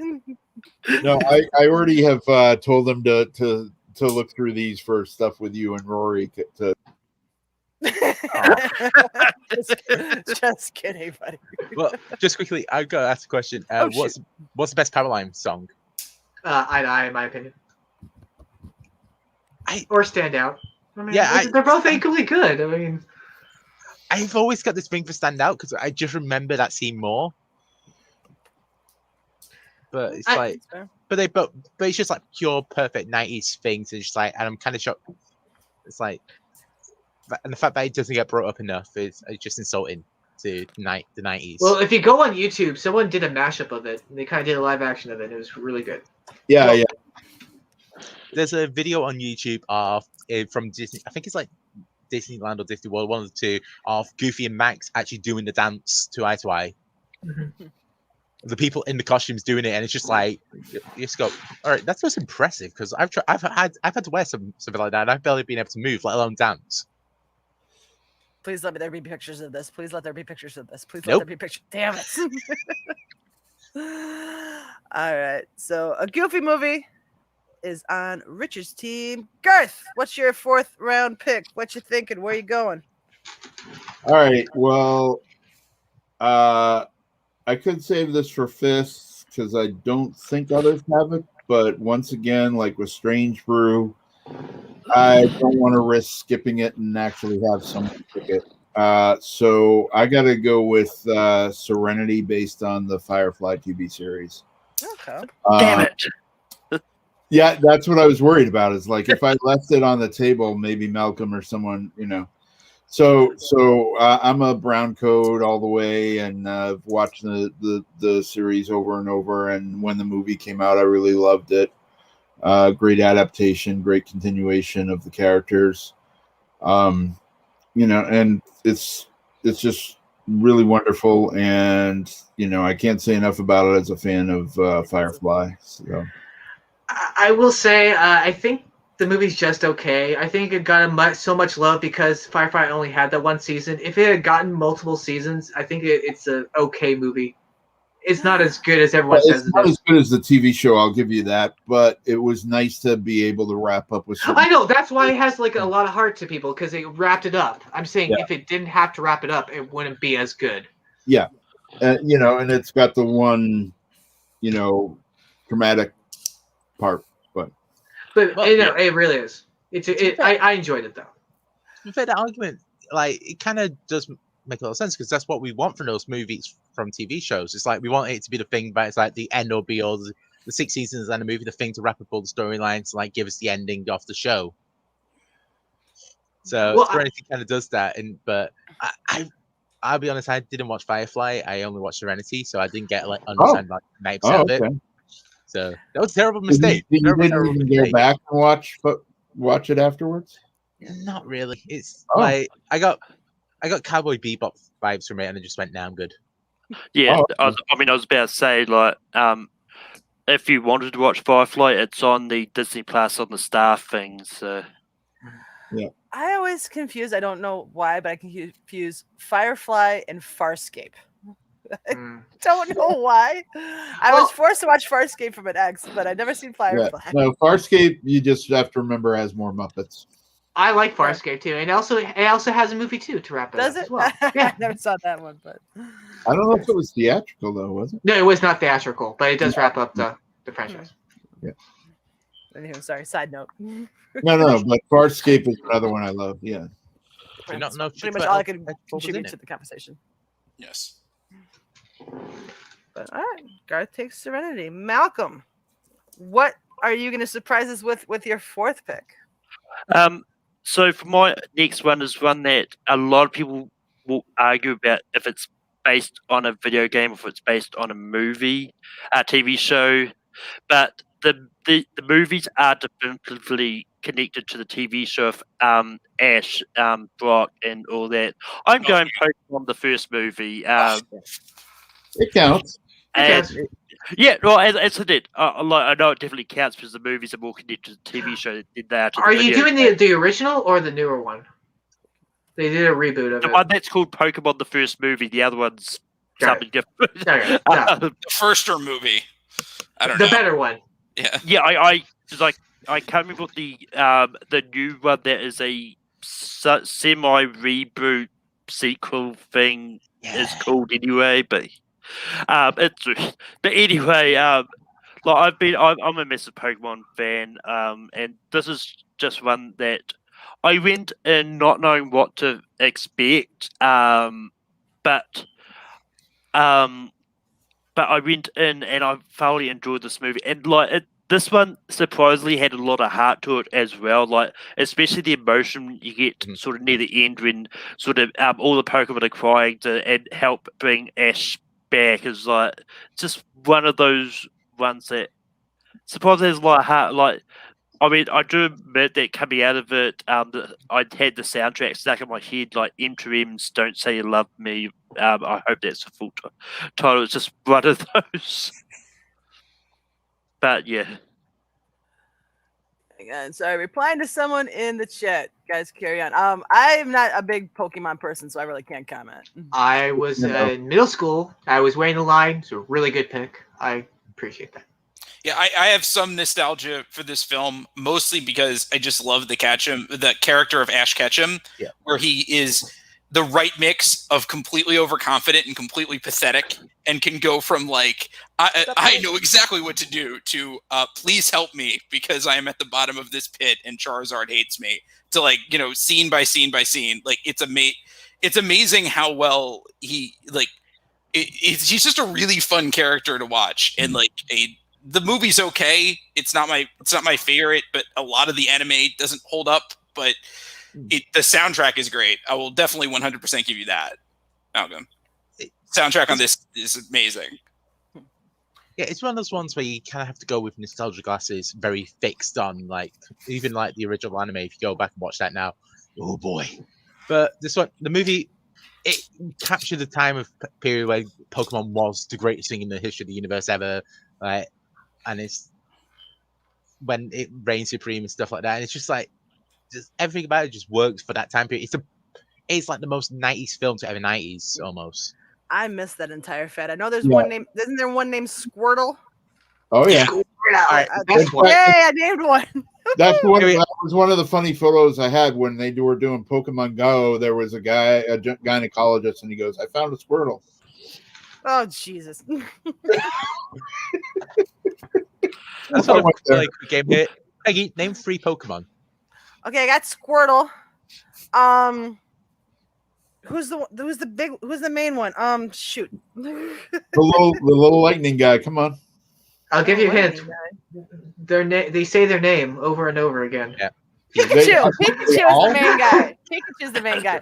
Okay, Pikachu, Squirtle, and the dragon-looking one. The little. I don't know. I identify with Snorlax, the big fat lazy one. Yes, me too. I have a Snorlax keychain. I'm way too old for Pokemon. I helped my nephew with his cards, but I work at a comic store, so I've had to learn.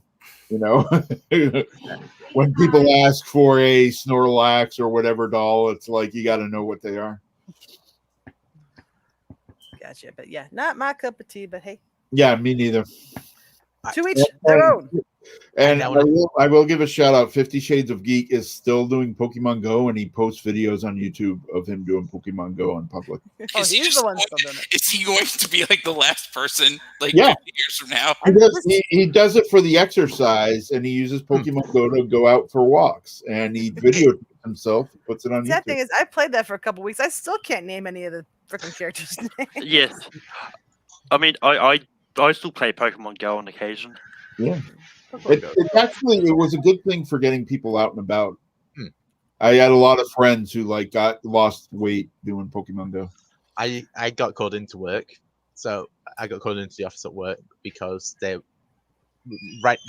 place that was right next to us was a Pokemon Center and a Pokemon Battle. So literally, just half of us to spend like when the game was massive, half of us just spend most of the time on our phones just battling to keep hold of this thing. It's just like they literally call 10 of us into work just to go like, listen, we've been watching you. You've spent more time on your phones than you have on the calls. Like, stop it. Yeah. I had a friend in his front yard happened to be a gym or something. So like lots of people hung out in his front yard. Yell for me when she calls. All right. Do we have a robot? Yeah, I don't know what that one was. We've got a ghost. We got a Fantasy Film Friends ghost in the stream. But let's ignore the ghost and move over to George's 4th round pick to close out round 4. George, what do you think you're going to go with? If I'm going strictly off my list, it's Star Trek First Contact, but I don't want to take another Star Trek movie. So instead, I'm going to take Beavis and Butthead to America. I love it. So this is sort of different from South Park, even though it came out around the same time, in the sense that it's not just a big version of the episodes. It's taking the characters from the episodes and placing them in a completely different situation. So very different, yeah. Yes. So what if Beavis and Butthead randomly walked into an assassination and terrorist attack plot? Well, there you go. They go to DC. It's really funny. Just Mike Judge, as we saw later in King of the Hill and also in Beavis and Butthead, has a really good eye for social satire, especially when it comes to people who are a little out of touch or a little too stodgy about things. And just to see Beavis and Butthead react to a world that's just overreacting to everything they're doing is. I really hope Peggy left to get underwear to put on her head. Yes, you can come back as Cornholio. I'll be honest. I am Cornholio. I need TP for my bunghole. Yeah, and everyone was quoting that last year when the toilet paper was out in the stores. Oh my god! the scene where Beavis turns into Cornholio in the White House, and then Butthead takes the opportunity to try to flirt with Chelsea Clinton by talking about their mutual love of braces is still it's still one of the funniest things I've ever seen. And the fact that the couple is fighting with them is Demi Moore and Bruce Willis. Yeah, I just saw that. Peggy, you disappointed me when you left. I was like, "Oh, she's coming back with underwear to do," you know. Put underwear on her head.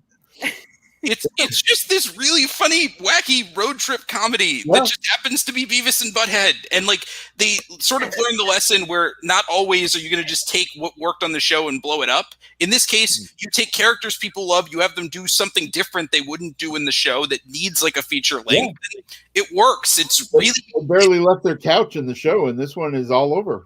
It's really fun. Yeah, I know. And he does it at the perfect time because there is no president that is more perfect for the world of Beavis and Butthead than Bill Clinton. Yeah. Like Bill Clinton needs to be the president of Beavis and Butthead world. I mean, if it was an older show, maybe Nixon, but Clinton works great. And but yeah, for me, you know, I was a huge fan of the show just because of the seeing music videos they used, and now and then you know, they'd play bands I, you know, really loved, and now and then they'd play bands I actually knew, and it was like, oh wow, I know them from small clubs in Boston, and, you know, like King Missile Detachable Penis, seeing that on Beavis and Butthead, I was like, yes. I haven't seen it since it like really came out, like when it like since like early 2000s, and I loved it. I don't know if I could go back to watch it now. I don't know like if I could sit through the movie, but I have fond memories of it regardless. Were they supposed to reboot the TV series? Yeah, they did, and now I think they're supposed to again. Yeah, I think do it again. Yeah. Yeah, I think they're doing a sequel to it or something. Yeah, because I'm like all of the plays on MTV now is like absolutely ridiculous. And Red Hot Chili Peppers doing the song. And Floribama Shore, sorry Kaiser, Floribama Shore too. But but the TV show, you know, even just watching it on YouTube, it's like you see the music videos they pick, and it's like, oh, that's a great one. That's a great one. Wait, there's music videos on MTV? There were. At the time, Beavis and Butthead were doing America. Video killed the radio star back in the day. Yeah, back when MTV was actually like watchable outside of the challenge. I still watch the challenge. There used to be music videos on MTV. I can't believe it. Tony, I saw your shock, and yes, King Missile, the band, has a song, Detachable Penis, and it's a fun video. It's about a guy who has a detachable penis, and he loses. Wait, is that what it's about? Is that what? Yeah, he's party and has to track it down. I don't think the song "Detachable Penis" is where you have your artistic message video with a lot of symbolism. No, that music video has a lot. Has a big bad and Rob Hermanson said earlier in the chat we were talking about something else. Like, this is a family show. No way. All right. End of round 4. Family show. End of round 4. Tony, go ahead. No way. Yeah, so Peggy went first this round. She went with Veronica Mars. Richard went second with a Goofy movie. Garth went with Serenity. Malcolm went Pokemon, the first movie. And George went Beavis and Butthead to America. Woo! And we go to our fifth and final I gotta say, George, you're gonna have a unique audience voting for you. You've got some great choices. I have no idea who's going to who likes all the movies on that list. That's sure what I'm saying. You've got like 2 of them, but not all. These cult followings all mixed together. Never know. All right, guys, we've reached the 5th and final round. This is where you either round out your team, make sure it's a well-rounded squad. If I could talk today, that'd be great. Or you take like a guilty pleasure, one that you just have to have on your team. This is where you kind of go off the rails if you so choose. But up to you. Pick what you want. Close out your team. George, what are you going with? Oh, God. And this was going to be where I was going to take the Veronica Mars movie. But now I can't do that. So I'm going to take another loving tribute to a show that I really loved.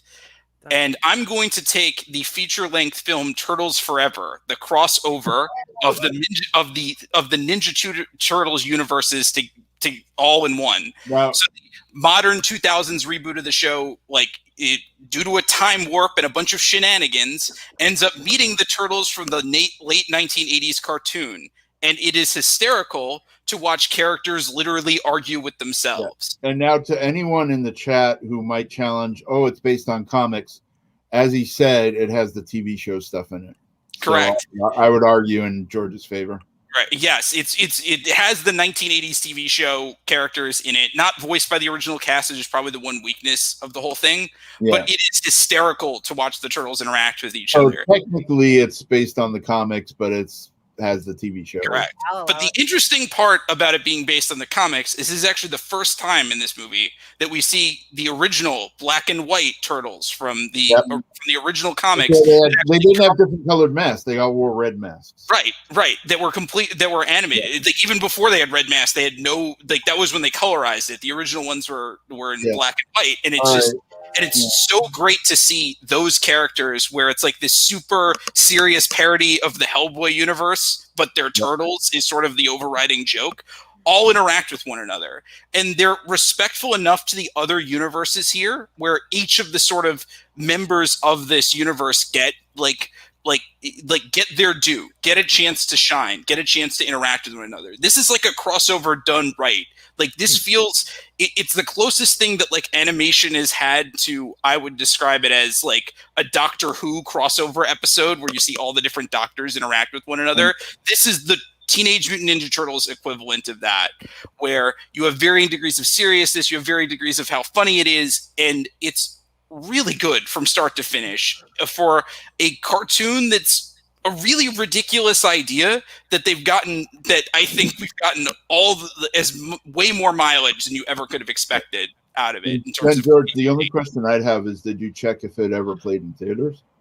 So it does have to. I know it's sold on DVD for sure. Yeah.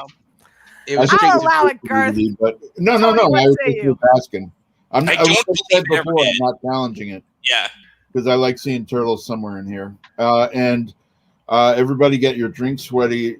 It's time for the required Garth name drop time. Back in the day, in the 80s, I had friends who went to UMass Amherst, and they knew Eastman and Laird, and so I got the first issues right off the printing press, signed by them, and but the old black and white. I have the old reprints, but I don't have the originals. I would love to have the originals. Yeah, I have the originals, and the UMass Amherst actually in their library has big statues of the turtles because they started there. So if you're ever in the Amherst, Mass area, stop by the library to see the big. I mean, I suppose it's more interesting than having statues of Eastman and Laird to have Michael. But as a huge comics fan, it was a mix of a spoof of Daredevil and a spoof of X-Men to the point that Splinter is a spoof of Stick, the Foot Clan is a spoof of the Hand, so on and so forth. And their origin is actually tied to Daredevil.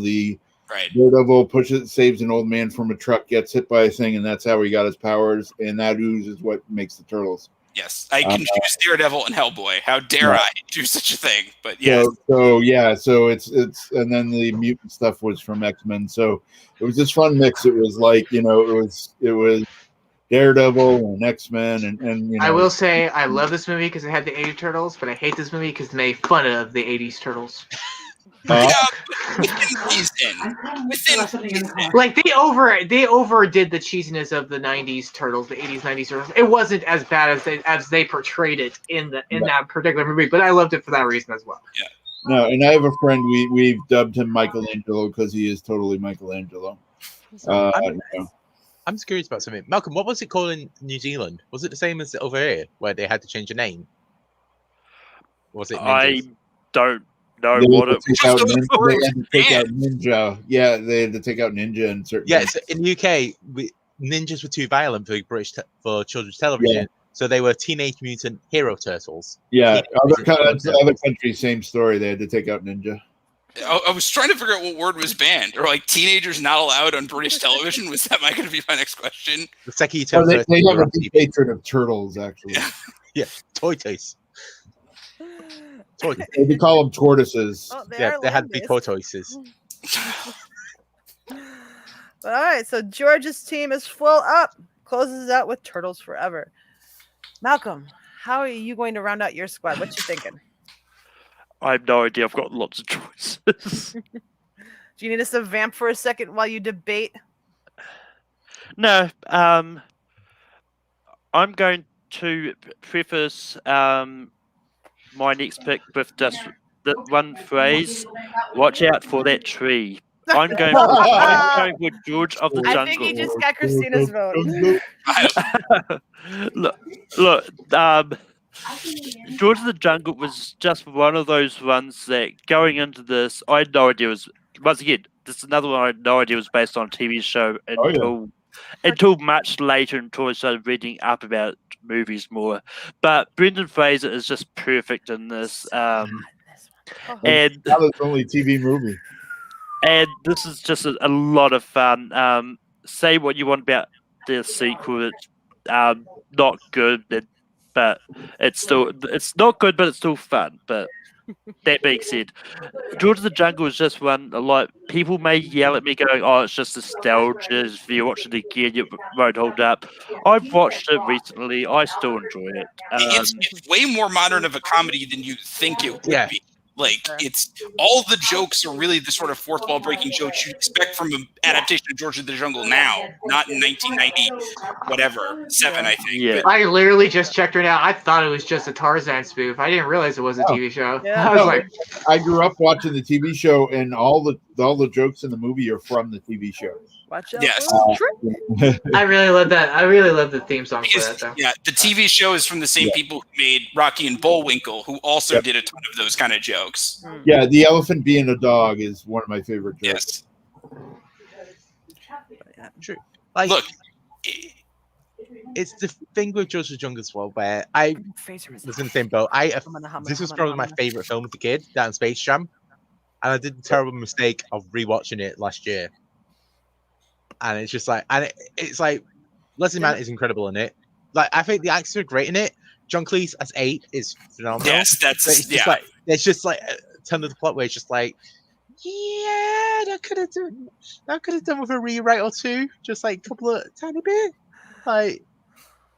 But apart from, but it's like, but Brendan Fraser is born to play a dumb character like that, right? And yes, Peggy, yes, Yeah, I'm sorry, like his body's on point in that movie. And the hilarious part is they try to use this exact same formula for Dudley Do-Right a couple years later, and it completely doesn't work. God. Yeah, we're the Canadian Mountain, and that was another cartoon I grew up with, Right. and they didn't get that one right though.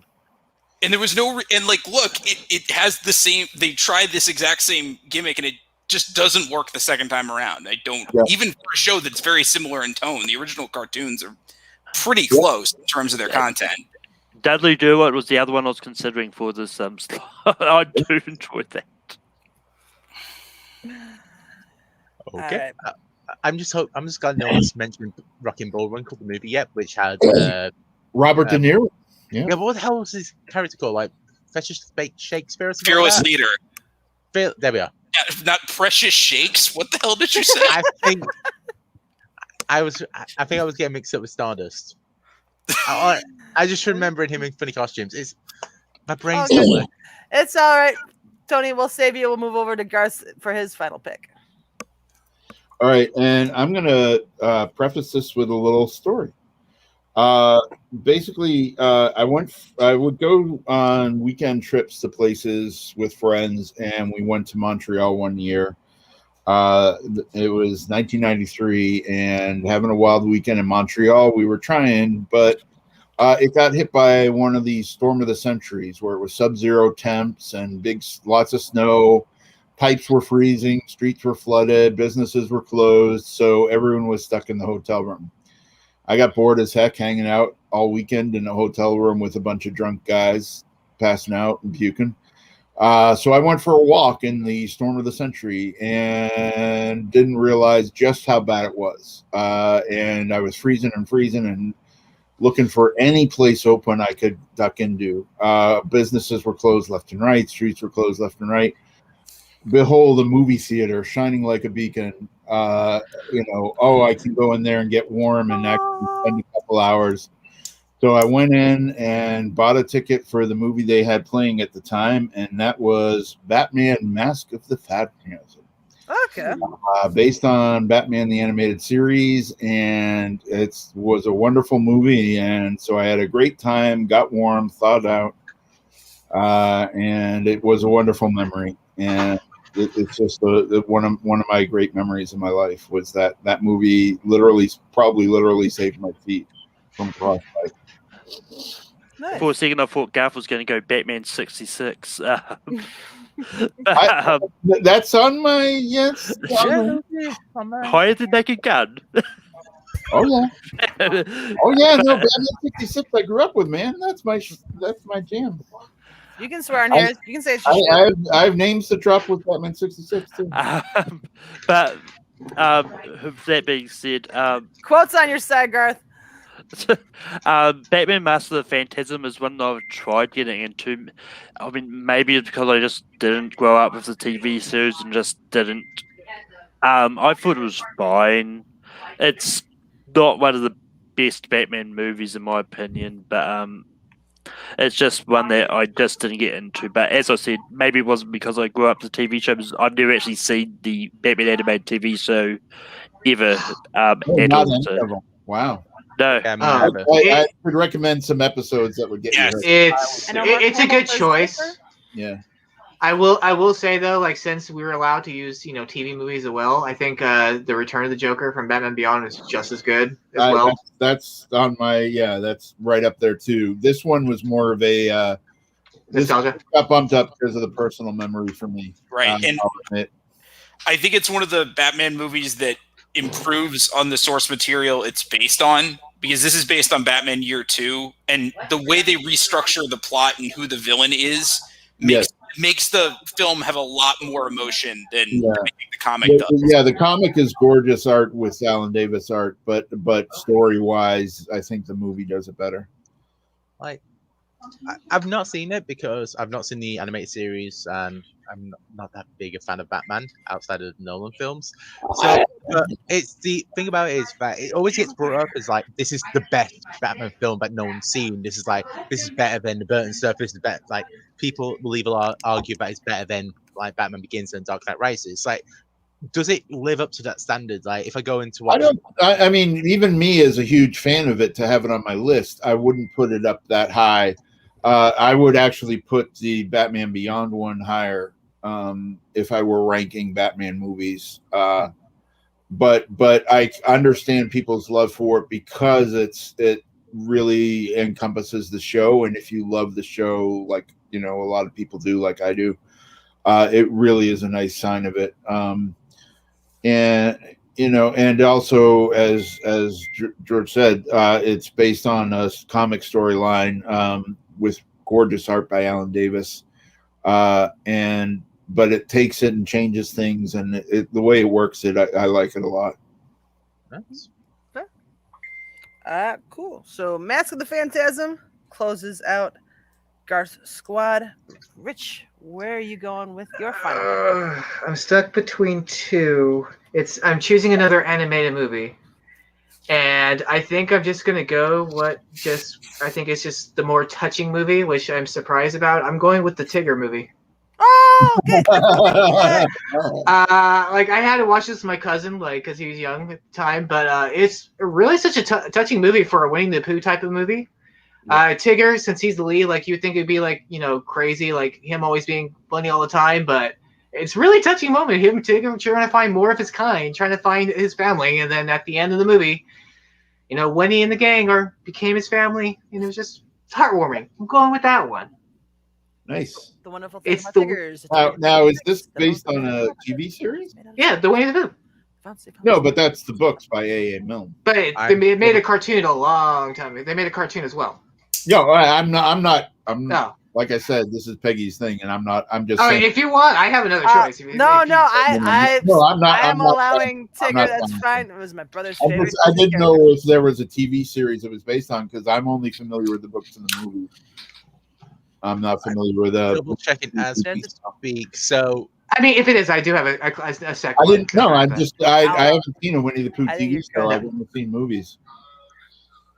So, if Well, I'm not mistaken, the way that it worked is that this is the first theatrical film about the Winnie the Pooh series. That wasn't a short film, so those shorts would have been on television, stuff like that. So Stuart will accept it. You know what? I can just switch my end. It's not that big of a deal. No. I was allowing it. inquiring. Yeah. Okay. That's good. You're good. You're good. Meeting adjourned. No challenge. No challenge. Okay. It's been a while since I watched the Tigger movie. I think I've only seen it once, but it was way back when it first released. In one of my trivia matches recently this year, I won because I knew Bounce was an answer for Tigger.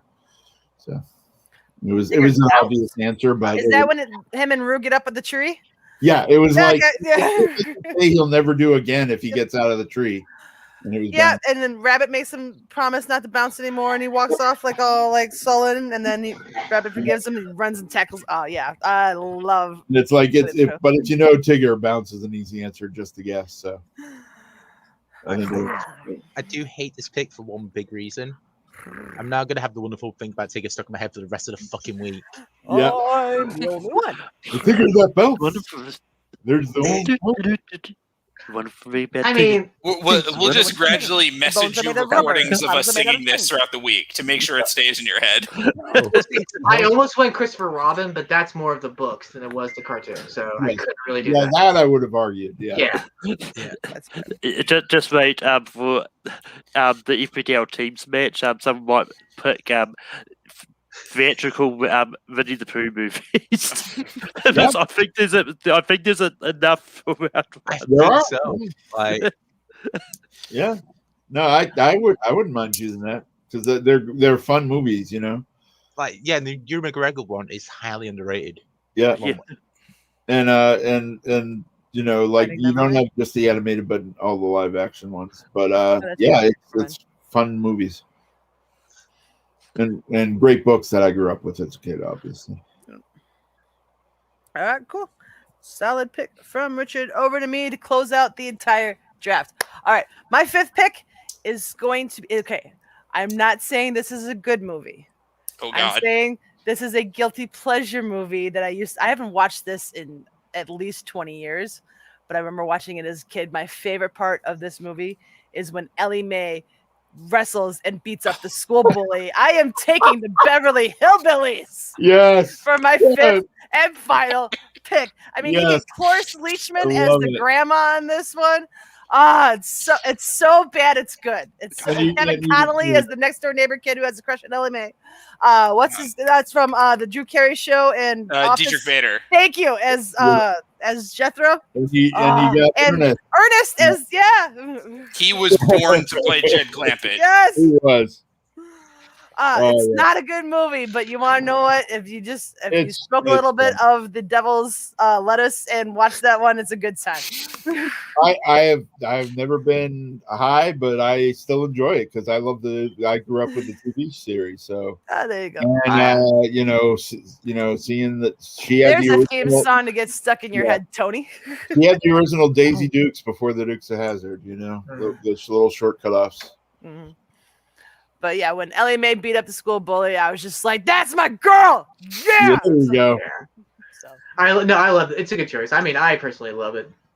Yeah. I kind of would have gone with the Brady Bunch movie though, because it has that similar feel where they bringing the thing into the modern day. Mm-hmm. A little bit. But it's a great adaptation of the TV series. It captures the spirit of all the characters. Yeah, and there's great casting choice for it too, which I was amazed. Yeah. You've got, as you mentioned, Cloris Leachman in it. You got Dabney Coleman in it as well. Yes, the villain guy. Isn't Lily Tomlin in it? Right? Yes, and Leah Thompson is in it, I believe. Yeah. And Rob Schneider as well. Mm-hmm. That's it's hard to get excited about that, but I'm interested to see the reaction to people when they see that I have this one on my list. Yeah, I gotta say, if I were guessing your picks, this would not be one I'd guess. I will admit to some guilty pleasures that are probably worse than this movie when we get to honorable mentions. Oh no, yeah. Like I said, I got listed out to 52. There are some bad ones. Yeah. All right. Now, when we get to honorable mentions, Garth, don't list off like 40 plus. No. I think for honorable mentions, everyone else go first, and then I'll pick a few from what's left. Okay, as long as you just don't like do the whole thing. So No. I'm not gonna lie. I was almost going to pick the Beverly Hillbillies. I too really enjoy this movie. Yeah, I don't know It does why feel I like love if it, it's but I like still. if you enjoyed George of the Jungle, you will like in like the bottom part I can where it see that. recommends you 5 other I can see movies. that. Yep, I can Yeah. see that for sure. Yeah, and as a kid, we always, we spent summers at the farm in West Virginia, and so we loved the Beverly Hillbillies. And one of the people who lived on the farm had a pool, and we Cement pond. Yeah, Yes. we called it the Cement Pond. Right. We did. Sorry, I didn't mean to steal your punchline. No, there. I didn't know that's where you're but, going. yeah, but it was like, hey, it's a hot day. Want to go to the Cement Pond? Nice. I'm just glad that a Kevin Connolly film that got picked that wasn't Entourage the movie. No, I love Entourage the TV show because I almost picked. Yeah. I'll get to that in my honorable mentions, but yeah, we'll get to that anyways. So that closes out the draft. Tony, recap how everyone's team shook out. If you'd be so kind. No, how dare you? Good day. I said good day. Doesn't work if we both do the same joke at the same time. We hang out too often online, know. I guess. We see each other every week. It's getting bad. Anyways, continue on, sir. All right, so George went first overall. He went with Blues Brothers first overall pick. Star Trek 2, The Wrath of Khan. The Naked Gun third. Beavis and Butthead to America, and Turtles Forever for his final pick. Malcolm second. Tony can't say it. Mrs. Brown's Boys, the movie, for the second overall pick. You're welcome, Ireland. Ireland is accept. Mission Impossible Fallout for his second. Wild Wild West for his third. Pokemon the first movie, and then George of the Jungle. That's where I was going, Melissa. Garth in the middle. He went Wayne's World, Monty Python and the Holy Grail, Strange Fruit, Serenity, and Batman, Mask of the Phantasm. Jumping over picks, he went 21 Jump Street, Get Smart, South Park, Bigger, Longer, and Uncut, The Goofy Movie, and The Tigger Movie. And then finally, Peggy, The Fugitive, Maverick, The Addams Family, Veronica Mars, and the Beverly Hillbillies. I can't speak. It's all right, bud. It's normally me who can't speak. It's but the end of the show. You don't have to worry. Tony already commented in the chat, but yes, please fire away with what you guys would have picked. What did we miss? And yes, I'm sorry, ASG. No Muppets got taken, but we are going to mention some honorable mentions that almost made People's Squad. We're going to start with Richard, and then we're going to bounce to Malcolm, George, and then swing back over to Garth to close it off. But Richard, what were a few of your honorable mentions? I have DuckTales, the movie, Treasures of the Lost Lamp. That was the one I was messing with Okay. the Tigger movie. Jetsons, the movie, Care Bears, the movie, Reno 911, Miami. Okay. Nice. Ooh, good choice. And my guilty pleasure, the A-Team. Okay, no, that's fair, but I think you made the right choice with the Tigger movie. Yeah. Final pick. All right, Malcolm, what were some that just missed out being a part of your team? I mean, just for Jackie H, I probably would have considered picking one of the My Little Pony movies. But other ones that I actually was legitimately going to take. I really do enjoy the Good Burger movie based on the All That sketch. Okay. All right. For its subsequent movie form, I'm not going to say the rest of the title because I don't remember it off the heart. Is really good. Crocodile Hunter Collision Course is a fun movie.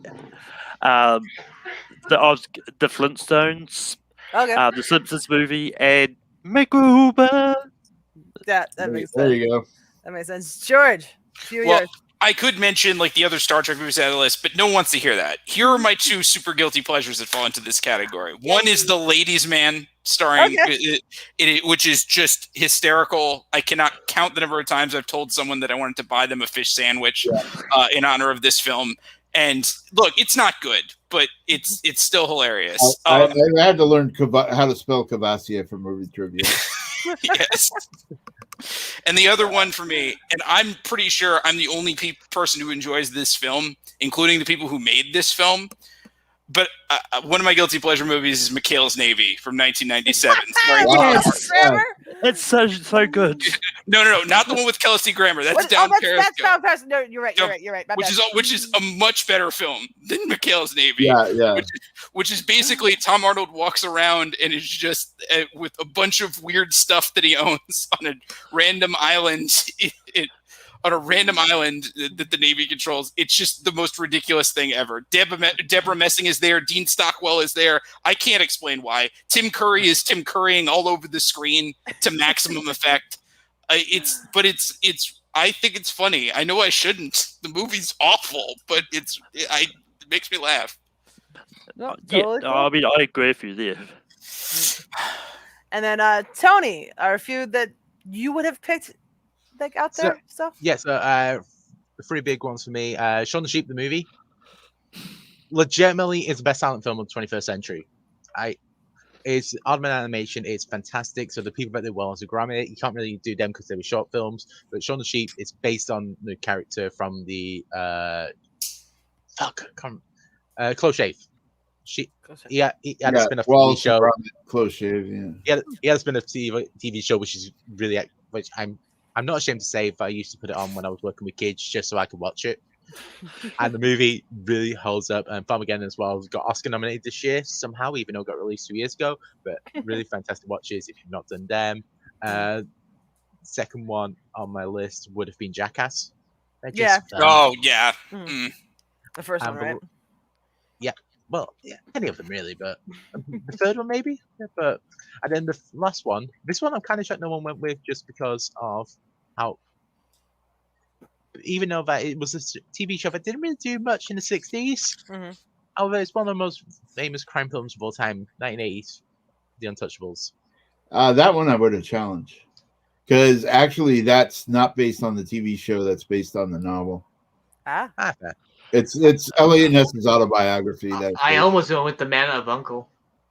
Yeah, The Man from Uncle. Yeah. Yeah. Hang on, I still got it. Peggy hasn't gone yet. Stop stealing honorable mentions that me and Garth may want to mention. Untouchables I would have challenged because it's very different from the TV show. The TV show was loosely based on the book. The movie is totally based on the book. It's Elliot Ness's autobiography. I did like In the Loop. I didn't watch the original show, so I didn't. It was like where a lot of like things fell in for us, where I didn't think about it as a TV adaptation. I didn't know that was a theatrical. Yeah. Yes. Oh. Not Oscar nominated for Best Screenplay. Oh, okay. All right, go on, Peggy. We'll stop hijacking the show. It's all right. I just want to get these honorable mentions done and get out of here. I got a study session to get through. All right. I almost picked Sex and the City as my 5th overall pick just because I love the TV show. And the first Sex and the City movie is not horrible. The second one, a little bit, but that's okay. Almost picked The Saint, the Val Kilmer movie. I guess that was based on a TV show. Back in the day. One of the best soundtracks out there. I've got that. Yeah. And then I do like the original, not the original Charlie's Angels, but the first reboot of Charlie's Angels with like Drew Barrymore, Cameron Diaz, and Lucy Liu. 2000. Yeah, the 2001. That one is a good one. So that'll be it for me. And then Garth, hit us with yours. Yeah, and you just mentioned Charlie's Angels. I also love Full Throttle just because the villain in that, I'm gonna make Tom Green just I can't do it. And he walks through the flame. Chad. Oh yeah, you get Justin Theroux in there. That's nice. Justin Theroux is the villain walking through the flame. I still like Sam Rockwell better than the first. Alone. But yeah, for my honorable mentions, I'll just stick to a handful. Obviously, not all 42. I'm not even going to type out that list for the internet. Sorry. Just take a picture. Just take a picture of it. That's true. And I'll scan it. Yeah. So, anyways, on my list, I'll go down the first few that just barely didn't make it. The Muppet movie from 1979. Really love that. We got Wayne's World 2. Fun continuation and fun spoof of various movies. It's got a spoof of Woodstock and it's got a spoof of The Doors in there and all that. And Aerosmith is in it. And then I've got Star Trek IV: The Voyage Home, my personal favorite movie. What I especially love about that is they use a bird of prey that was commanded by Christopher Lloyd in Star Trek 2 or Star Trek 3. So they're using a Christopher Lloyd vehicle to go back in time and then go back to the future. So I if really the bird went 88 miles an hour, then we'd really have something. Yeah. And it was right in between, like it was right before Back to the Future to when the movie came out. And then the other ones, the Batman 66, as Malcolm brought up. I really loved that because I grew up with the TV series, so that would have been that for me. And then I'll go with one more, and that's let's see. I'll go with the Castle of Cagliostro. It's based on the Lupin show. Huh? God, it's a TV show. That was Based on the Lupin the Third TV series, which was originally based on the books. There's actually a new live-action Lupin movie on Netflix available now that's based on the books of Lupin. But the movie was based on the TV series, and it's directed by Miyazaki, so can't go wrong with him as a director. Cool. And I'll stop there. I appreciate it, buddy. I do appreciate the Twilight Zone mention in the YouTube comments. Oh yeah. That was well done too. Where you have Lithgow doing the William Shatner. I almost wanted to do Tales from the Crypt on Bardello Blow. Malcolm, did you give some honorable mention? So I completely forget. I've said my honorable mentions. All right, cool. I could have lied and just gave more, but I wasn't going. I didn't hear any more terrible British shows that got mentioned, so it's like that's true. No allergy in the house or anything like that. So that's why I thought. Well, that no one did Borat. That almost made my list. Yeah. Or what about the In-Betweeners? Yeah. Ooh. I've never seen it. Yeah, no, I was surprised no one did Borat or allergy. Borat had like that thing where everyone just quoted it so many times for like the year and a half after it came out that I think it just wore out of everyone's memory. Yeah. And I was also a little surprised that the Addams Family was picked over the Family Values. I thought Family Values was more. Okay. All right, Peggy. Sorry. It's okay. You gotta go. I don't mind at all. I got to study group 2. All right, well, yeah, I forgot to have everyone do their plugs as you guys did your honorable mentions, so we're gonna have to go around the horn again, but we're just gonna go in order. Richard, you had anything to plug? Any social media handles you want to throw out there? Anything? Richard Schwartz, Facebook, YouTube, External Void. Thumbs up. I love it. Short and sweet. I dig it. Garth. Yeah, I'm gonna be in a bunch of trivia matches, so keep an eye out for me. And I guest on the World Girls in a couple weeks, and I've got what else do I have? Cinefanatic stuff coming up, and let's see what matches. Oh, okay. So on the 18th, I got the video store Road to Holes 4, the final chapter. I'm part of that with some big hitters, so I'll be in last place there. And on the 22nd, I got a picture-in-picture trivia iron match. It was supposed to be 2 of us, but it's grown, and Malcolm is part of it. Sweet. Cool. And then over to Malcolm. What you got to plug over on Take 3 and whatnot? You can find me as soon as I get off here, hosting a Friends trivia match with Danny taking on Colton Roberts. You can find me on Take 3 where I host Rankum on Saturdays, and this week's topic is top 12 moments in DC movies. I tested those Friends questions. Have fun, fellas. Yeah. By the way, congratulations, hit 1,000 over on Take 3. Yeah. Yeah. It was so close, and I kept sharing it. I was like, "Come on, they just need 2. Just 2. Subscribe." I was so tempted to unsubscribe because I'm an asshole. Well, the funny he admits it, ladies and gentlemen. Okay. Well, the funny thing is, when we did hit it, we were in the middle of a show, and then when we checked afterwards, we had gone down to 999, and then we went back up later. The secret is you wait until you got like 3 or 4, so that when that asshole does unsubscribe, because whenever someone does that and there's like the whole I hit 10,000, it's like if I could see it, especially on Twitter, it's just like I'll follow just to see the reaction. Oh yeah, because I'm a dick.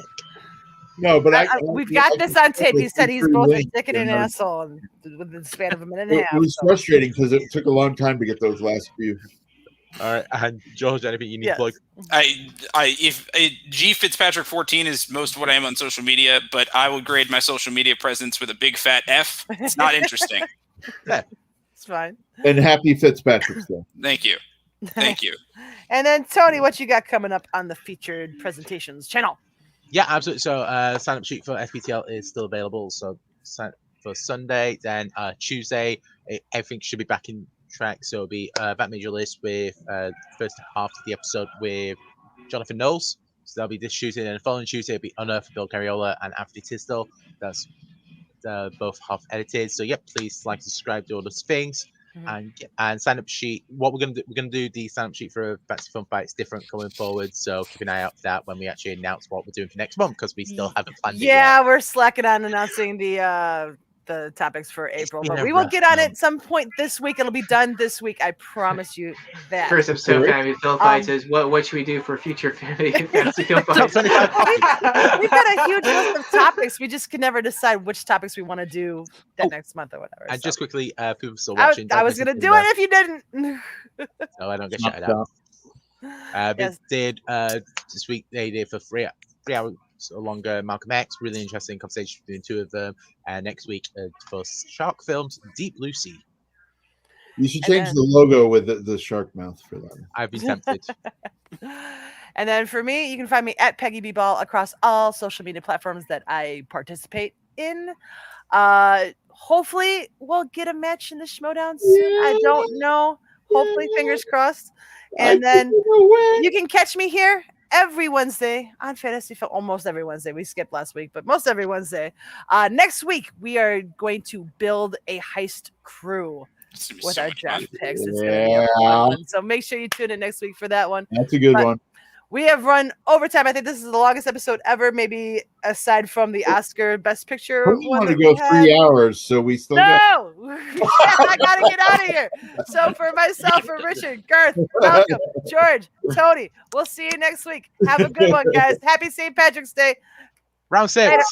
Thank you very much, ladies and gentlemen, and please don't forget to vote. That was awesome. I thought it reeked. Who's winning? Let's see who wins. You're gonna win. Nothing personal. It's really gonna matter. Tune in next week. You see what happens? It's brand new. Episode? Fantasy Film Fight. Doesn't matter who wins, because they're all losers.